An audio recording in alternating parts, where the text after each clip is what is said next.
ಜನವರಿ ತಿಂಗಳಲ್ಲಿ ವಿವೇಕಾನಂದರ ಜನ್ಮದಿನದಂದು ಇದಕ್ಕೆ ಚಾಲನೆಯನ್ನು ಕೊಟ್ಟರು. ಯಾರು 22-23ರಲ್ಲಿ ಪಾಸಾಗಿದ್ದಾರೆ, 6 ತಿಂಗಳಲ್ಲಿ ಕೆಲಸ ಸಿಕ್ಕಿರಲ್ಲ, ಅವರಿಗೆ ನಾವು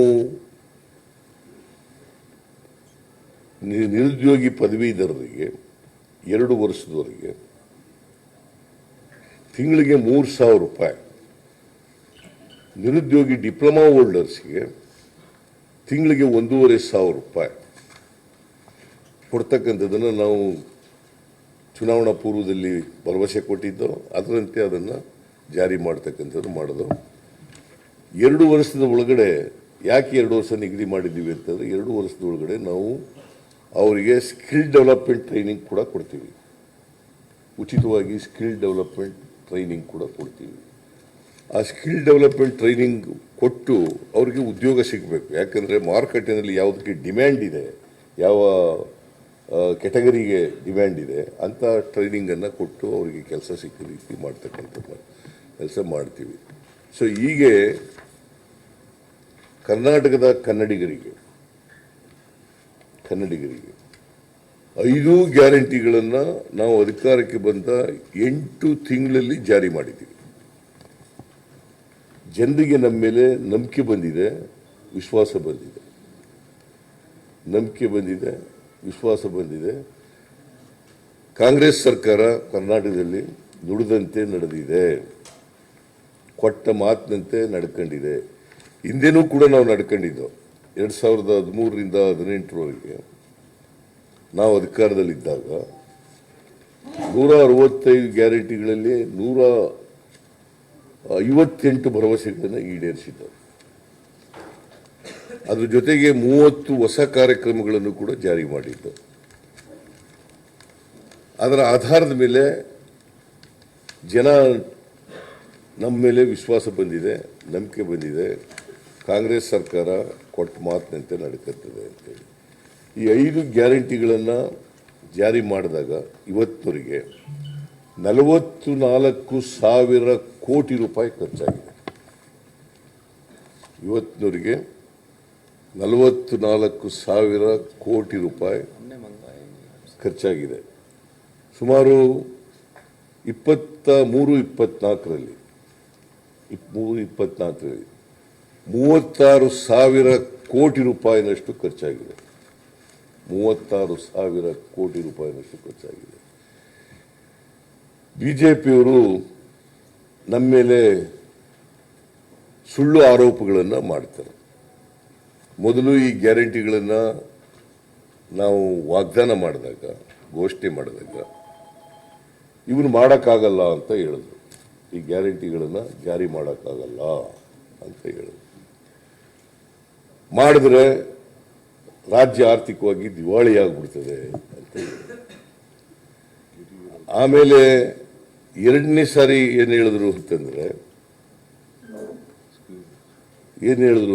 ಅಭಿವೃದ್ಧಿ ಕೆಲಸಗಳೆಲ್ಲ ನಿಂತು ಹೋಯ್ತವೆ, ಟ್ರೆಜರಿ ಖಾಲಿ ಆಗ್ಬಿಡ್ತದೆ ಅಂತ ಹೇಳಿದ್ರು. 3ನೇ ಸಾರಿ ಏನು ಹೇಳ್ತಾವ್ರೆ ಅಂತಂದ್ರೆ ಇವು ಪಾರ್ಲಿಮೆಂಟ್ ಚುನಾವಣೆವರೆಗೆ ಮಾತ್ರ ನಡೀತವೆ, ಆಮೇಲೆ ನಿಂತು ಹೋಗ್ತದೆ. ನೀವೆಲ್ಲ 24-25 ಬಜೆಟ್ ನೋಡಿರ್ಬೋದು. 24-25 ಬಜೆಟ್ನಲ್ಲಿ ಸುಮಾರು ಒಂದು ವರ್ಷಕ್ಕೆ 56,000 ಕೋಟಿ ರೂಪಾಯಿ ಖರ್ಚಾಗ್ಬೋದು ಅಂತ ಅಂದಾಜು ಮಾಡಿದ್ದೀವಿ. ಈಗಾಗಲೇ ಬಜೆಟ್ನಲ್ಲಿ 52,009 ಕೋಟಿ ರೂಪಾಯಿಗಳನ್ನು ಇಟ್ಟಿದ್ದೀವಿ. ಆಮೇಲೆ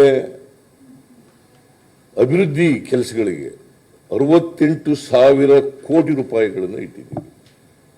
ಒಟ್ಟಾರೆ ಗ್ಯಾರಂಟಿ ಯೋಜನೆಗಳಿಗೆ ಮತ್ತು ಅಭಿವೃದ್ಧಿ ಯೋಜನೆಗಳಿಗೆ 2024-25 ಬಜೆಟ್ನಲ್ಲಿ 1,20,000 ಕೋಟಿ ರೂಪಾಯಿಯನ್ನು ಇಟ್ಟಿದೆ.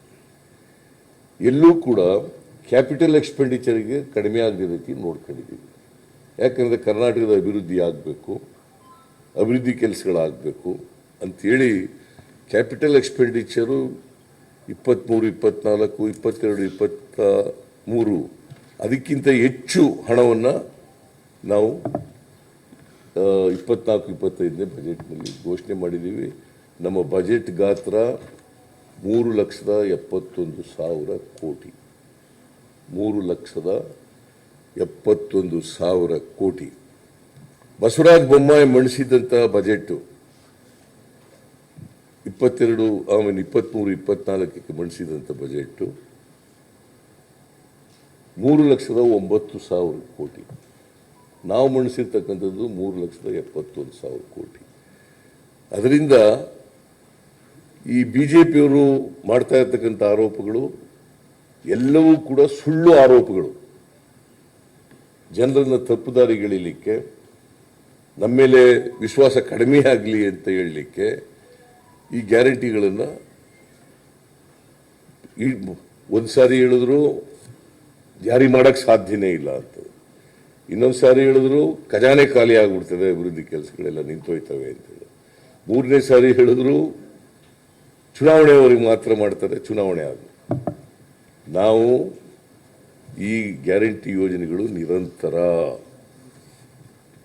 ಯಾಕಂತಂದ್ರೆ ಬಿಜೆಪಿಯವರಿಗೆ ಗ್ಯಾರಂಟಿ ಯೋಜನೆಗಳು ಕಂಡ್ರೆ ಆಗಲ್ಲ,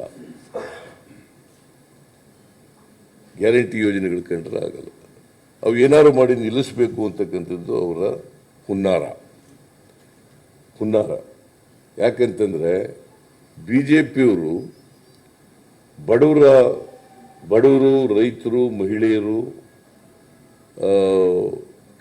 ಕಾರ್ಮಿಕರು ಸಂವಿಧಾನ ರಚನಾ ಸಮಿತಿಯ ಅಧ್ಯಕ್ಷರಾಗಿ ಆ ಸಂವಿಧಾನವನ್ನು ನಮ್ಮ ದೇಶಕ್ಕೆ ಕಾನ್ಸ್ಟಿಟ್ಯೂಂಟ್ ಅಸೆಂಬ್ಲಿಯಲ್ಲಿ ಅಂಗೀಕಾರ ಆದಾಗ, ಜಾರಿಯಾದಾಗ 1950 ಜನವರಿ 26ನೇ ತಾರೀಕು ಜಾರಿಯಾದಾಗ ಅವರ ಪತ್ರಿಕೆ ಆರ್ಗನೈಸರ್ನಲ್ಲಿ ಏನು ಬರೆದರು ಅಂತಕ್ಕಂಥದ್ದು ಇವತ್ತು ಕೂಡ ಇತಿಹಾಸದಲ್ಲಿದೆ.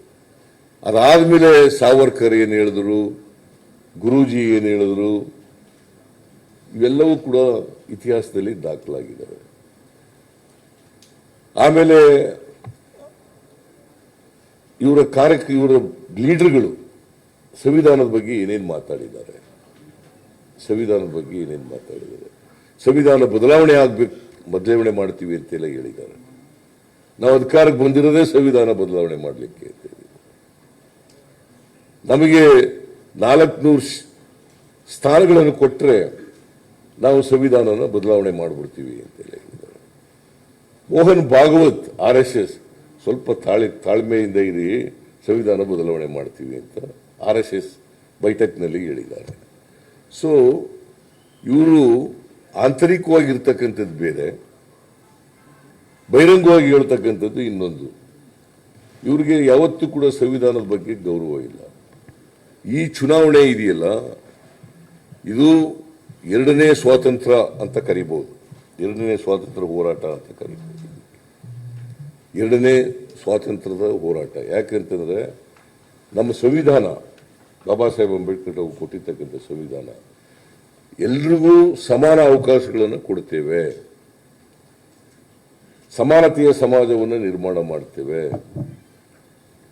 ಈ ದೇಶದಲ್ಲಿ ಸರ್ವರಿಗೂ ಸಮಪಾಲು ಸಮಬಾಳು ಆಗಬೇಕು ಅಂತಕ್ಕಂಥದ್ದನ್ನು ಬಹಳ ಸ್ಪಷ್ಟವಾಗಿ ಹೇಳ್ತದೆ. ಮತ್ತೆ ದೇಶದಲ್ಲಿ ನಮ್ಮ ಸಾಮಾಜಿಕ ವ್ಯವಸ್ಥೆ ಹೇಗಿರಬೇಕು ಅಂತಂದರೆ ಸರ್ವ ಜನಾಂಗದ ಶಾಂತಿಯ ತೋಟ ಆಗಬೇಕು ಅಂತಕ್ಕಂಥದ್ದನ್ನು ಹೇಳ್ತಾರೆ. ಸೊ ಇದಕ್ಕೆ ವಿರುದ್ಧವಾಗಿರ್ತಕ್ಕಂಥವರು ಭಾರತೀಯ ಜನತಾ ಪಕ್ಷದವರು. ನಾವು ಅಂಬೇಡ್ಕರ್ ಅವರು ಹೇಳಿದಂತೆ ಈ ದೇಶಕ್ಕೆ ಬರೀ ರಾಜಕೀಯ ಸ್ವಾತಂತ್ರ್ಯ ಬಂದರೆ ಅದು ಸಾರ್ಥಕ ಆಗಲ್ಲ, ರಾಜಕೀಯ ಸ್ವಾತಂತ್ರ್ಯ ಬಂದರೆ ಸಾರ್ಥಕ ಆಗಲ್ಲ. ಅದ್ರ ಜೊತೆಗೆ ಎಲ್ಲರಿಗೂ ಕೂಡ, ದಲಿತರಿಗೆ, ಹಿಂದುಳಿದವರಿಗೆ, ಅಲ್ಪಸಂಖ್ಯಾತರಿಗೆ, ಯಾರ್ಯಾರು ಅವಕಾಶಗಳಿಂದ ವಂಚಿತರಾಗಿರ್ತಕ್ಕಂಥ ಜನ ಇದ್ದಾರೆ, ಆ ಜನರಿಗೆ ಎಲ್ರಿಗೂ ಕೂಡ ಆರ್ಥಿಕ ಸಾಮಾಜಿಕ ಸ್ವಾತಂತ್ರ್ಯ ಸಿಕ್ಕಿದಾಗ ಮಾತ್ರ ರಾಜಕೀಯ ಸ್ವಾತಂತ್ರ್ಯ ಸಾರ್ಥಕ ಆಗ್ತದೆ ಅಂತ ಮಾತು. ಅದರಲ್ಲಿ ನಂಬಿಕೆ ಇಟ್ಕೊಂಡಿರ್ತಕ್ಕಂಥವ್ರು ಕಾಂಗ್ರೆಸ್ನವರು. ಅದಕ್ಕೋಸ್ಕರ ಎಲ್ಲ ಅವಕಾಶಗಳಿಂದ ವಂಚಿತರಾಗಿರ್ತಕ್ಕಂಥ ಜನರಿಗೆ ಸಾಮಾಜಿಕ ಆರ್ಥಿಕ ಸ್ವಾತಂತ್ರ್ಯವನ್ನು, ಆ ಶಕ್ತಿಯನ್ನು, ಸಬಲತೆಯನ್ನು ಕೊಡ್ತಕ್ಕಂಥ ಪ್ರಯತ್ನವನ್ನು ನಾವು ಮಾಡ್ತಾ ಇದ್ದೀವಿ. ಅದಕ್ಕೋಸ್ಕರನೇ ಈ 5 ಗ್ಯಾರಂಟಿಗಳನ್ನು ನಾವು ಘೋಷಣೆ ಮಾಡಿ ಜಾರಿಗೆ ಮಾಡಿರ್ತಕ್ಕಂಥದ್ದು. ಪ್ರತಿಯೊಬ್ಬರಿಗೂ ಕೂಡ ಆರ್ಥಿಕ ಸಾಮಾಜಿಕ ಶಕ್ತಿ ಬರಬೇಕು, ಕೊಂಡ್ಕೊಳ್ತಕ್ಕಂಥ ಶಕ್ತಿ ಆಗಬೇಕು. ಯಾಕೆಂದರೆ ನರೇಂದ್ರ ಮೋದಿಯವರು 10 ವರ್ಷಗಳಲ್ಲಿ ಅವರು ಪ್ರಧಾನಮಂತ್ರಿಯಾಗಿದ್ದರು. 10 ವರ್ಷ ಇವತ್ತಿನವರೆಗೆ ಎಲ್ಲೂ ಕೂಡ ನಾನು 10 ವರ್ಷಗಳಲ್ಲಿ ಏನು ಸಾಧನೆ ಮಾಡಿದ್ದೀನಿ ಅಂತ ಹೇಳೋದಿಲ್ಲ. ಎಲ್ಲರೂ ನೀವು ನೋಡಿದ್ದೀರಾ ಅವ್ರ ಭಾಷಣಗಳಲ್ಲಿ, 10 ವರ್ಷಗಳಲ್ಲಿ ಇಂಥ ಸಾಧನೆಗಳನ್ನು ಮಾಡಿದ್ದೀನಿ ಅಥವಾ 2014ರಲ್ಲಿ ಕೊಟ್ಟಿರ್ತಕ್ಕಂಥ ಇಂಥ ಭರವಸೆಗಳನ್ನು ಈಡೇರಿಸಿದ್ದೇನೆ ಎಲ್ಲರೂ ಹೇಳಿದಾರ? ಓಲಿ 10 ವರ್ಷದಲ್ಲಿ 10 ಸಾಧನೆಗಳನ್ನು ನಾವು ಹೇಳಬೇಕಲ್ಲ. ಒಂದು ಸಾಧನೆಯೂ ಕೂಡ ಇವತ್ತಿನವರೆಗೆ ಹೇಳಲಿಕ್ಕಾಗಿಲ್ಲ. ಅದ್ರ ಬದಲು ಏನು ಮಾಡ್ತಾ ಇದ್ದಾರೆ? ದ್ವೇಷದ ರಾಜಕಾರಣ ಮಾಡ್ತಕ್ಕಂಥ, ದ್ವೇಷದ ಭಾಷಣ ಮಾಡ್ತಕ್ಕಂಥ, ದೇಶ ಒಡಿತಕ್ಕಂಥ ಪ್ರಯತ್ನವನ್ನು ಮಾಡ್ತಾ ಇದ್ದಾರೆ. 10 ವರ್ಷಗಳಲ್ಲಿ ಮಾಡಿರ್ತಕ್ಕಂಥದ್ದು ಮತಗಳ ಕ್ರೋಢೀಕರಣಕ್ಕೋಸ್ಕರ, ಧರ್ಮ ಕ್ರೋಢೀಕರಣಕ್ಕೋಸ್ಕರ ಅವರು ಮಾಡಿರ್ತಕ್ಕಂಥ ಕೆಲಸ ಅಷ್ಟೇ. ಅದಕ್ಕೋಸ್ಕರನೇ ರಾಹುಲ್ ಗಾಂಧಿಯವರು ಕನ್ಯಾಕುಮಾರಿಯಿಂದ ಕಾಶ್ಮೀರದವರೆಗೆ ಮತ್ತೆ ಮಣಿಪುರದಿಂದ ಮುಂಬೈವರೆಗೆ ಅವರು ಪಾದಯಾತ್ರೆಯನ್ನು ಮಾಡಿದ್ರು. ಮೊದಲನೇ ಹಂತದಲ್ಲಿ, ಎರಡನೇ ಹಂತದಲ್ಲಿ ನ್ಯಾಯಯಾತ್ರೆಯನ್ನು ಮಾಡಿದ್ರು. ಸೊ ಇದು ಯಾಕೆ ಮಾಡಿದ್ರು ಅಂತಂದರೆ 10 ವರ್ಷಗಳಲ್ಲಿ ಜನರ ಮನಸ್ಸನ್ನು ಹಾಳು ಮಾಡಿದ್ದಾರೆ, ದ್ವೇಷದ ರಾಜಕಾರಣ ಮಾಡಿ ದೇಶ ವಿಭಜನೆ ಮಾಡ್ತಕ್ಕಂಥ ಕೆಲಸವನ್ನು ಮಾಡಿದ್ದಾರೆ. ಅದಕ್ಕೋಸ್ಕರ ಮನಸ್ಸುಗಳನ್ನು ಒಗ್ಗೂಡಿಸ್ತಕ್ಕಂಥ ಕೆಲಸ ಆಗಬೇಕು ಅಂತೇಳಿ ಅವರು ಇಡೀ ದೇಶ ತುಂಬ ಆಗಲಿ, ಬಹುಶಃ ಯಾರು ಕೂಡ ಇಷ್ಟೊಂದು ಪಾದಯಾತ್ರೆ ಮಾಡ್ತಕ್ಕಂಥದ್ದು, ನ್ಯಾಯಯಾತ್ರೆ ಮಾಡ್ತಕ್ಕಂಥ ಕೆಲಸವನ್ನು ಮಾಡಿರಲಿಲ್ಲ. ಸೊ ಅದರ ಅವರು ಪಾದಯಾತ್ರೆ, ನ್ಯಾಯಯಾತ್ರೆ ಮಾಡೋದ್ರ ಫಲವಾಗಿಯೇ ಈ ದೇಶದಲ್ಲಿ ಸಮಸ್ಯೆಗಳೇನು ಅಂತಕ್ಕಂಥದ್ದು ಅರ್ಥ ಆಯಿತು. ಆ ಸಮಸ್ಯೆಗಳಿಗೆ ಪರಿಹಾರ ಏನು ಕೊಡಬೇಕು ಅಂತಕ್ಕಂಥದ್ದನ್ನು ಕೂಡ ಯೋಚನೆ ಮಾಡಿ ಇವತ್ತು ಕಾಂಗ್ರೆಸ್ ಪಕ್ಷ ಕೇಂದ್ರದಲ್ಲಿ ಅಧಿಕಾರಕ್ಕೆ ಬಂದರೆ ಏನು ಮಾಡ್ತೀವಿ ಅಂತಕ್ಕಂಥದ್ದನ್ನು ಕೂಡ ಹೇಳಿದ್ದಾರೆ. 25 ಗ್ಯಾರಂಟಿಗಳನ್ನು ಘೋಷಣೆ ಮಾಡಿದ್ದಾರೆ. ಅದರಲ್ಲಿ ಮಲ್ಲಿಕಾರ್ಜುನ ಖರ್ಗೆಯವರು ಮತ್ತು ರಾಹುಲ್ ಗಾಂಧಿಯವರು 5 ಗ್ಯಾರಂಟಿಗಳಿಗೆ ಸೈನ್ ಮಾಡಿದ್ದಾರೆ. ಸೈನ್ ಮಾಡಿ ಎಲ್ಲ ಕಡೆ ಹಂಚತಕ್ಕಂಥ ಕೆಲಸವನ್ನು ಮಾಡಿದ್ದಾರೆ. ನಾವು ಒಬ್ಬ ಮಹಿಳೆಗೆ, ಮನೆ ಯಜಮಾನಿಗೆ ತಿಂಗಳಿಗೆ 2,000 ರೂಪಾಯಿ ಕೊಟ್ಟರೆ ಅವರು ಒಂದು ವರ್ಷಕ್ಕೆ 1 ಲಕ್ಷ ಕೊಡ್ತೀವಿ ಅಂತ ಹೇಳಿದ್ದಾರೆ. ಒಂದು ಬಡ ಕುಟುಂಬದ ಐ ಆಮ್ ಅಂಡರ್ಲೈನಿಂಗ್ ದಿಸ್, ಬಡ ಕುಟುಂಬದ ಮಹಿಳೆಗೆ 1 ಲಕ್ಷ ರೂಪಾಯಿ ಕೊಡ್ತೀವಿ ಅಂತ ಹೇಳಿದ್ದಾರೆ. ಮತ್ತು ಯುವ ನ್ಯಾಯ ಅಂತೇಳಿ ಇದು ಮಹಾಲಕ್ಷ್ಮಿ ಅಂತ ಕರೆದಿದ್ದಾರೆ ಈ ಪ್ರೋಗ್ರಾಮ್. ಯುವ ನ್ಯಾಯ ಅಂತೇಳಿ ನಿರುದ್ಯೋಗಿ ಯುವಕರಿಗೆ, ಯುವತಿಯರಿಗೆ 1 ಲಕ್ಷ ರೂಪಾಯಿ ಅಪ್ರೆಂಟಿಸ್ಶಿಪ್ ಕೊಡ್ತಾರೆ ಮಾಡಿದ್ದಾರೆ. ಆಮೇಲೆ ರೈತರು ಅನೇಕ ತಿಂಗಳುಗಳಿಂದ ಹೋರಾಟ ಮಾಡ್ತಾ ಇದ್ದಾರೆ. ನಾವು ಬೆಳೆದಂಥ ಬೆಳೆಗಳಿಗೆ ನ್ಯಾಯಯುತವಾದಂಥ ಬೆಲೆ ಕೊಡಿ, ಸ್ವಾಮಿನಾಥನ್ ವರದಿಯನ್ನು ಜಾರಿ ಮಾಡಿ, ಸಾಲ ಮನ್ನಾ ಮಾಡಿ ಅಂತೇಳಿ ರೈತರ ಭಾವನೆಗಳನ್ನು ಮನ್ನಿಸಬೇಕು ಅಂತೇಳಿ, ರೈತರಿಗೆ ಸಹಾಯ ಮಾಡಬೇಕು ಅಂತೇಳಿ ಇವತ್ತು ರೈತ ನ್ಯಾಯ ಅಂತಕ್ಕಂಥ ಹೆಸರಿನಲ್ಲಿ ರೈತರು ಮಾಡಿರ್ತಕ್ಕಂಥ ಸಾಲವನ್ನು ಮನ್ನಾ ಮಾಡ್ತಕ್ಕಂಥದ್ದನ್ನು ತೀರ್ಮಾನ ಮಾಡ್ತಾ ಇದ್ದಾರೆ. ಅದು ಅಧಿಕಾರಕ್ಕೆ ಬಂದರೆ ಕಾಂಗ್ರೆಸ್ಸು ರೈತರ ಸಾಲ ಮನ್ನಾ ಮಾಡಿ, ಯಾವತ್ತೂ ಕೂಡ ನರೇಂದ್ರ ಮೋದಿಯವರು ಇವತ್ತಿನವರೆಗೆ 1 ರೂಪಾಯಿ ರೈತರ ಸಾಲ ಮನ್ನಾ ಮಾಡಿಲ್ಲ. ಅನೇಕ ಸಾರಿ ರೈತರು ಒತ್ತಾಯ ಮಾಡಿದ್ರು ಕೂಡ ಮಾಡಲಿಲ್ಲ. ಸ್ವಾಮಿನಾಥನ್ ವರದಿಯನ್ನು ಜಾರಿ ಮಾಡ್ತೀವಿ ಅಂತೇಳಿ ಮಾಡಲಿಲ್ಲ. ಯಾಕಂದ್ರೆ ಸ್ವಾಮಿನಾಥನ್ ವರದಿ ಏನು ಹೇಳ್ತದೆ ಅಂತಂದ್ರೆ, ಎಷ್ಟು ವ್ಯವಸಾಯಕ್ಕೆ ಖರ್ಚಾಗ್ತದೆ ಅದ್ರ ಮೇಲೆ 50% ಕೊಡಬೇಕು ಅಂತ ಹೇಳ್ತದೆ. ಎಷ್ಟು ವ್ಯವಸಾಯಕ್ಕೆ ಈಗ 1 ಲಕ್ಷ ರೂಪಾಯಿ ವ್ಯವಸಾಯಕ್ಕೆ ಖರ್ಚಾದ್ರೆ 1.5 ಲಕ್ಷ ರೂಪಾಯಿ ಸಿಕ್ಕಾಗ ಮಾಡಬೇಕು. ಬೆಳೆಗೆ ಅವ್ರು ಬೆಳೆದಂಥ ಬೆಳೆಗಳಿಗೆ 1.5 ಲಕ್ಷ ರೂಪಾಯಿ ಸಿಕ್ಕಾಗ ಮಾಡಬೇಕು ಅಂತ ಹೇಳ್ತದೆ. ಅದನ್ನ ಮಾಡಲಿಲ್ಲ. ಆಮೇಲೆ MSP ಕೊಡುವಾಗ ಅದನ್ನ ಕಾನೂನು ಚೌಕಟ್ಟಿಗೆ ತರಬೇಕು ಅಂತ ಹೇಳ್ತಾರೆ. ಅದನ್ನು ಕೂಡ ಮಾಡಲಿಲ್ಲ. ಇವ್ರು ಸಾಲ ಯಾರದು ಮನ್ನಾ ಮಾಡಿದ್ರಪ್ಪ ಅಂತಂದ್ರೆ, ಅಂಬಾನಿ ಅದಾನಿ ಅಂತ ದೊಡ್ಡ ದೊಡ್ಡ ಕಾರ್ಪೊರೇಟ್ ಬಾಡಿಗಳಿಗೆ 16 ಲಕ್ಷ ಕೋಟಿ ಸಾಲ ಮನ್ನಾ ಮಾಡಿದ್ರು. ರೈತರ ಸಾಲ ಮನ್ನಾ ಮಾಡಲಿಲ್ಲ. ನಿಮಗೆ ಆಶ್ಚರ್ಯ ಆಗ್ಬೋದು. ಇವತ್ತು ಕೂಡ ರೆಕಾರ್ಡ್ನಲ್ಲಿದೆ ಅದು. ನಾನು ಯಡಿಯೂರಪ್ಪನವ್ರಿಗೆ ನಾನಲ್ಲ, ಉಗ್ರಪ್ಪನವರು ಯಡಿಯೂರಪ್ಪನವರಿಗೆ ಕೌನ್ಸಿಲ್ನಲ್ಲಿ ಉಗ್ರಪ್ಪ ಅಂತ ನಮ್ಮ ಪಾರ್ಟಿ ಲೀಡ್ರು, ಅವರು ಸಾಲ ಮನ್ನಾ ಮಾಡ್ರಿ ಅಂತ ಹೇಳಿದ್ರು. ಯಡಿಯೂರಪ್ಪನವ್ರ ಉತ್ತರ ಏನು ಗೊತ್ತಾ? ನಮ್ಮ ಹತ್ರ ನೋಟ್ ಪ್ರಿಂಟ್ ಮಾಡೋ ಮಿಷಿನ್ ಇಲ್ಲ, ಸಾಲ ಮನ್ನಾ ಮಾಡೋಕ್ಕಾಗಲ್ಲ ಅಂತ ಹೇಳಿದ್ರು. It is on record in the council. So this is the mentality of the Bharatiya Janata party. ನಿಮಗೆ ಯಾರು ಸೂರ್ಯ ಅಂತ ಎಂತವರು, ತೇಜಸ್ವಿ ಸೂರ್ಯ, ಬೆಂಗಳೂರ ಸೌತ್ ಕಾನ್ಸ್ಟಿಟ್ಯೂನ್ಸಿ MP, ಅವರು ಏನಂತ ಹೇಳಿದ್ದಾರೆ ಅಂತಂದ್ರೆ, ರೈತರು ಸಾಲ ಮಾಡೋದ್ರಿಂದ ದೇಶಕ್ಕೇನು ಒಳ್ಳೇದಾಗಲ್ಲ. ಅಧಿಕೃತವಾಗಿ ಹೇಳಿರ್ತಕ್ಕಂಥದ್ದು ಇದು. ಅಧಿಕೃತವಾಗಿ ತೇಜಸ್ವಿ ಸೂರ್ಯ ಹೇಳಿರ್ತಕ್ಕಂಥ ಮಾತು. ಅದರಿಂದ ಭಾರತೀಯ ಜನತಾ ಪಕ್ಷದವರಿಗೆ ರೈತರ ಸಾಲ ಮನ್ನಾ ಮಾಡಬಾರದು ಅಂತಕ್ಕಂಥದ್ದು ಅವರ ಹಿಡನ್ ಅಜೆಂಡಾ. ಅದರಿಂದ ರೈತರ ಸಾಲ ಕೂಡ ಮನ್ನಾ ಮಾಡಲಿಲ್ಲ. ಆಮೇಲೆ